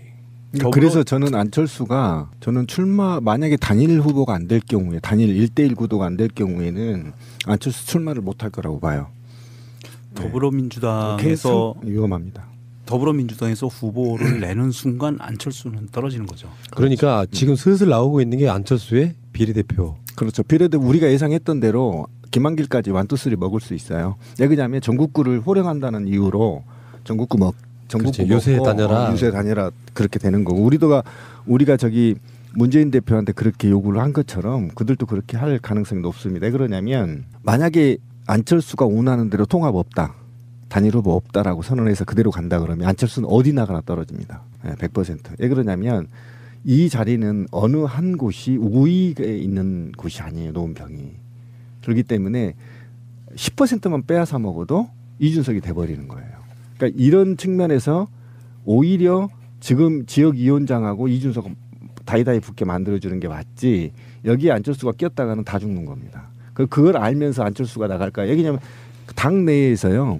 ARS를 돌려봐요. 민감하게 돌려봐요. 지금 계속 돌리거든요. 후보들이 자체 여론조사로. 그러겠죠. 이거 다 나와요. 지금 그 여론조사 업체들 돈 긁어 모으는 시기잖아요. 그럼요. 뭐 아마 직원들이나 무슨 알바나 이런 사람들이 평상시 때보다 한 5-6배 정도 증원돼서 일하고 있을 거예요. 미치는 거지. 근데 난 참 이해를 못하겠어. 이준석 같은 사람을 보면 그러니까 우리가 왜 이 사람을 정치인으로 뽑아야 되지? 난 일단은 그게 이해가 안 가요. 손수조도 그렇고 이준석도 그렇고 이제 저쪽에서는 우리야말로 더 젊은 사람들은 생각하지 않냐. 봐라, 젊고 참신한 인물을 데리고 왔다. 그게 바로 이준석과 손수조다. 상징적인 의미가 있지 않느냐. 이제 이렇게 얘기를 하는 거잖아요. 근데 글쎄 이 사람이 청년, 이를테면 청년 TO라고 칩시다. 그랬을 때 청년을 위해서 뭔가 청년의 어떤 공적인 고민들, 이 시대의 청년으로서 느낄 수 있는 그런 공적 고민을 위해서 뭔가 헌신을 한 바가 있는 것도 아니고요. 그러니까 일테면 그거잖아. 요 나이대들 중에서 일단 하버드라는 타이틀이 있고, 그리고 나는 무슨 이념이니 뭐니 이런 거는 개의치 않아. 일 수 있는 사람을 이렇게 데리고 온 거잖아요. 그러니까 그런데 경력이 그러니까 그냥 하버드만 나왔다라고 하면 뭐 하니까 경력을 하나 만들어 줘야 되는데 제일로 쉬운 것이 그냥 벤처기업 하나 한다 그래. 이제 이렇게 된 거인 모양인데, 그러니까 이제 4개월 만에 개점 휴업 상태가 됐다는 거잖아요. 근데 그것조차가 없다고 하면 이 사람은 왜 하버드는 나왔을까? 난 그것도 이상하고. 왜 하버드를 나오자마자 여기 와서는 실제로 자기가 무슨 일을 하는지조차 모호한, 지금 와서는 굉장히 모호하잖아요. 모호한 상태에서 그 정치 중앙 무대로 갑자기 영전되어서 막 그렇게 뭘 아는지, 난 이 사람이 무슨 생각을 하는지조차 알 수가 없어. 근데 그런 거를 하고, 그리고 또 막 방송에 나오고, 그래서 지금도 300만 원 수입이 있다라고 해서 그래? 네 그 회사에서 300만 원 버는 거야? 그러니까 아니 그건 아니고 그냥 내 방송 뭐 등등 출연료 해서 한 400만 원 번다고, 이제 이런 답이라는 거잖아요. 그럼 도대체 이 사람의 실체는 뭐야? 나는 이 친구가 한 달 전쯤 한 인터뷰가 참 의미심장해요. 연어처럼 중랑천을 타고 올라가니 내 고향에 불곰 한 마리가 있는 것 같다. 지역 주민은 그 곰이 상계동 곰인지 호남 지역에 관심이 있는 곰인지 다른 곰과 다툼에 관심이 있는 곰인지 의아해하고 있다. 안철수를 겨냥한 이야기죠. 그래서 실제로 상계동에서 그 곰이 잘 보이지 않는다라고 말했다는 거예요. 지역구에 없이 광주만 간다 이거지. 그러니까 빈자리만 본다는 거야. 그러면서 호남만 내려다보고 있다는 거지. 그래서 자기가 자객의 심정으로 불곰의 심장을 아니 살점을 뜯어먹고 말겠다. 뭐 이런 자극적인 표현까지 표현해가면서 안철수를 철새라고 막 몰아내려고 하고 있는 참이란 말이지. 이런 데다 맞불을 넣겠다고 나타난 사람이 나 이동학이다. 이 사람을 많이 공천이 된다고 하면 이동학 이 사람이 나오면서 출마의 변으로 얘기한 건 딱 한마디로 안철수 너만은 꺾는다. 이게 이런 잔챙이들이 20살, 23살 어린 잔챙이들한테 지금 곰 취급당하고 물 취급당하고 너는 내가 이길 수 있어 이런 취급당하고 있단 말이야 지금 안철수가. 안철수가 어쨌든 뭐 이준석한테 발리든 지금 이동학에게 발리든 만약 그렇게 해서 발리게 되면 망신 개망신이 될 가능성이 매우 높네요. 저는 어쨌든 이준석 이하이가 내부 공천에서 떨어질 가능성이 매우 높습니다. 왜냐하면 지역위원장이 완고하게 활동을 하고 있고 그동안에 계속 어쨌든 벼르고 있는 것이 있기 때문에 내부 경선에도 이준석이는 이 정도 가지고는 게임이 안 된다. 그럴까요? 네, 저는 그렇게 확실하게 여론의 봅니다. 스포트라이트를 워낙에 받았고요. 그리고 뭐 안철수, 노회찬, 이준석 이런 조사도 막 나오고 그러잖아요. 그렇죠. 그런 여론이 좀 반영되면은 새누리당의 지지층들도 잘 알려지지 않은 원외인 지역위원장보다 오히려 젊고 팩이 있다고 알고 있는 사람들 입장에서는 이준석이 한번 안철수 꺾어보길 바라는 측면이라 그러면 상향식 공천을 하게 된다라고 하면 이준석이 될 수도 있다라고 생각을 하거든요. 근데 이제 그 지역의 내력을 한번 제가 설명을 좀 드리면 18대 때 당선된 사람이 홍정욱. 맞아요. 예. 맞아요. 그 친구도 하버드 나왔고. 그때 43% 됐고요. 그 당시에 그 노회찬 의원이 40%, 통합민주당 후보 김성환 씨가 16% 이렇게 얻었던 지역입니다. 근데 야권표가 갈리면서 홍정욱이 된 거예요. 43%니까 워낙에 야권이 좀 강한 지역이죠. 그 송 작가님 지역구잖아요, 거기. 그렇습니다. 네. 그런데 19대 때 노회찬 의원이 57% 당선된 곳이에요. 57%. 단일화가 돼서. 그리고 2013년에 노회찬 의원이 의원직을 잃고 2013년 4월 재보궐선거할 때 안철수가 60% 득표하는 지역입니다. 보궐선거에서. 네, 그러니까 단일화만 되면 무조건 이기는 곳이긴 한데 단일화를 안 하면 떨어지는 지역. 대표적인 지역이에요. 지금 홍정욱이가 43%고 당시에 새누리당에서 내세웠던 허준영이가 노회찬이 단일 후보일 때는 33% 얻었고요. 안철수 의원이 60% 얻을 때는 40% 얻었습니다. 그러니까 기본적으로 한 40%쯤의 표가 있는 곳이란 말이에요. 단일화가 안 되면 그냥 떨어진다라고 보시면 되겠죠. 근데 난 참 정말 이해가 안 간단 말이야. 이 사람이 지금도 내세우는 바가 그거예요. 상계동은 내 고향이다. 상계동은 그렇게 부유한 곳이 아니잖아요. 그런데도 어쨌든 굉장히 학구열, 그러니까 교육열, 부모님들의 교육열이 높아가지고 내가 그렇게 잘 산 그 부모 밑에서 자라지 않았지만 부모님들의 그 높은 교육열로 인해서 계속 공부를 그렇게 잘 했고 그래서 하버드까지 갔다 왔다 뭐 이 얘기인 거예요. 그래서 내 고향 상계동으로 이게 왔다 뭐 이런 이야기인데 아니 그래서 그러니까 나는 도대체 이 뭐 예전에 홍정욱이 당선될 경우도 그렇고 지금 이 경우도 그렇고 왜 초초초 엘리트 자기들이 주장하는 초초초 엘리트 성적으로 0.01% 컷오프를 끊는 사람이 왜 그 사람이 정치를 해야 되죠? 난 그걸 이해를 못 하겠는 거야. 그러니까 저는 이런 부분에서는 진미님이 남의 당 정말 싫어하는 당에 이준석이 저렇게 꽂히는 것도 못마땅한데 내부적은 어떨 거야. 여기 저 이종훈이라고 하는 노원병의 지역위원장이 있어요. 이 사람들이 엄청 벼르고 있는 게 있네 보니까. 네, 그러니까 제가 얘기 드렸잖아요. 네. 그러니까 이 지역이 뭐냐면 은행 사거리 학원가가 있고 일부 이제 외부에서 유출된 사람들이 들어와 있어요. 거기 학원을 보내려고. 그래서 이제 집값도 가장 높은 지역이고 어쨌든 이런 지역에서 학벌 지상주의가 일부 이제 극판을 이룬 거잖아요. 그래서 여기에서도 사실은 하버드 한번 가면 그 학원에 온갖 현수막이 나돌르거든요. 그러니까 그런 심리, 학벌주의의 심리인 거고 아까 진미님 얘기했는데 이런 자들이 왜 그런데 사실 대한민국에서는요. 연고대 서울대가 스카이가 국회의원 80% 이상 차지합니다. 예, 그 우리 한국 현실이 그래요. 그러니까 학벌 하나로만 먹고 살 수 있는 곳이 한국이거든요. 그러니까 하버드 나온다 그러면 우리가 볼 때는 좀 우습게 알아도 실제로 그런 하버드를 예를 들면 홍종훈 같은 경우 공약사항이 뭐 있는지 아세요? 내가 국회의원 되면 여기 와서 학원을 강의하겠다겠어요. 하버드 그러니까 나는 그것도 정말 너무 거기에 이해가 안 가는 열광하는 거야. 거지. 근데 우리는 이해를 못하지만 한국 사회는 어쩔 수 없다. 지금 국회의원 60% 이상이 서울대 출신인데 그것만도 끝나는 거지. 그러니까 그런 측면에서 우리가 그런 부모를 갖고 있는 선호적인 국회의원들을 만들어서 거기에 내 아들도 저기 저렇게 만들어야지라는 그런 허구 때문에 표들이 나오는 거지. 그러니까 왜 그런 거 있잖아요. 이명박이 내세웠던 것도 사실은 그거잖아요. 나는 가난했지만 셀러리맨의 어떤 신화로서 자수성가를 통해서 부자가 된 사람이다. 그래서 심지어 대통령까지 되려고 한다. 여러분 저를 대통령으로 찍어주시면 여러분들도 부자가 될 수 있어요 라고 그랬잖아요. 나는 이 사이에 그 어마어마한 논리의 비약을 도대체 뭘 어떻게 넘어가야 될지를 알 수가 없어. 근데 지금 홍정욱이라든지 이준석이라든지 이 사람들도 나 가난한 상계동 지역에서 그러나 교육열이 높았던 우리 부모들로 인해서 유학 가서 하버드 여러분들 정말 하버드 자녀들 보내고 싶으시죠? 그렇게 간 게 바로 접니다. 그러니까 저를 뽑아주시면 여러분들의 자식들도 저를 따라 하버드를 갈 수 있어요. 나는 이게 도대체가 논리의 갭이 이게 어떻게 여기를 넘어갈 수 있는지를 모르겠는 거라. 노원병을 보니까 문득 생각나는 사람이 동작을의 호동준입니다. 중요한 때마다 공천을 못 받고 계속 내리꽂혀. 그러니까 지금 그 이종훈 씨라고 하는 사람 아까 그 기존에 있던 지역위원장 이 사람도 마찬가지인 거야. 좀 해보려고 하면은 누구 홍종욱이 내려오고 좀 해보려고 하면 예전에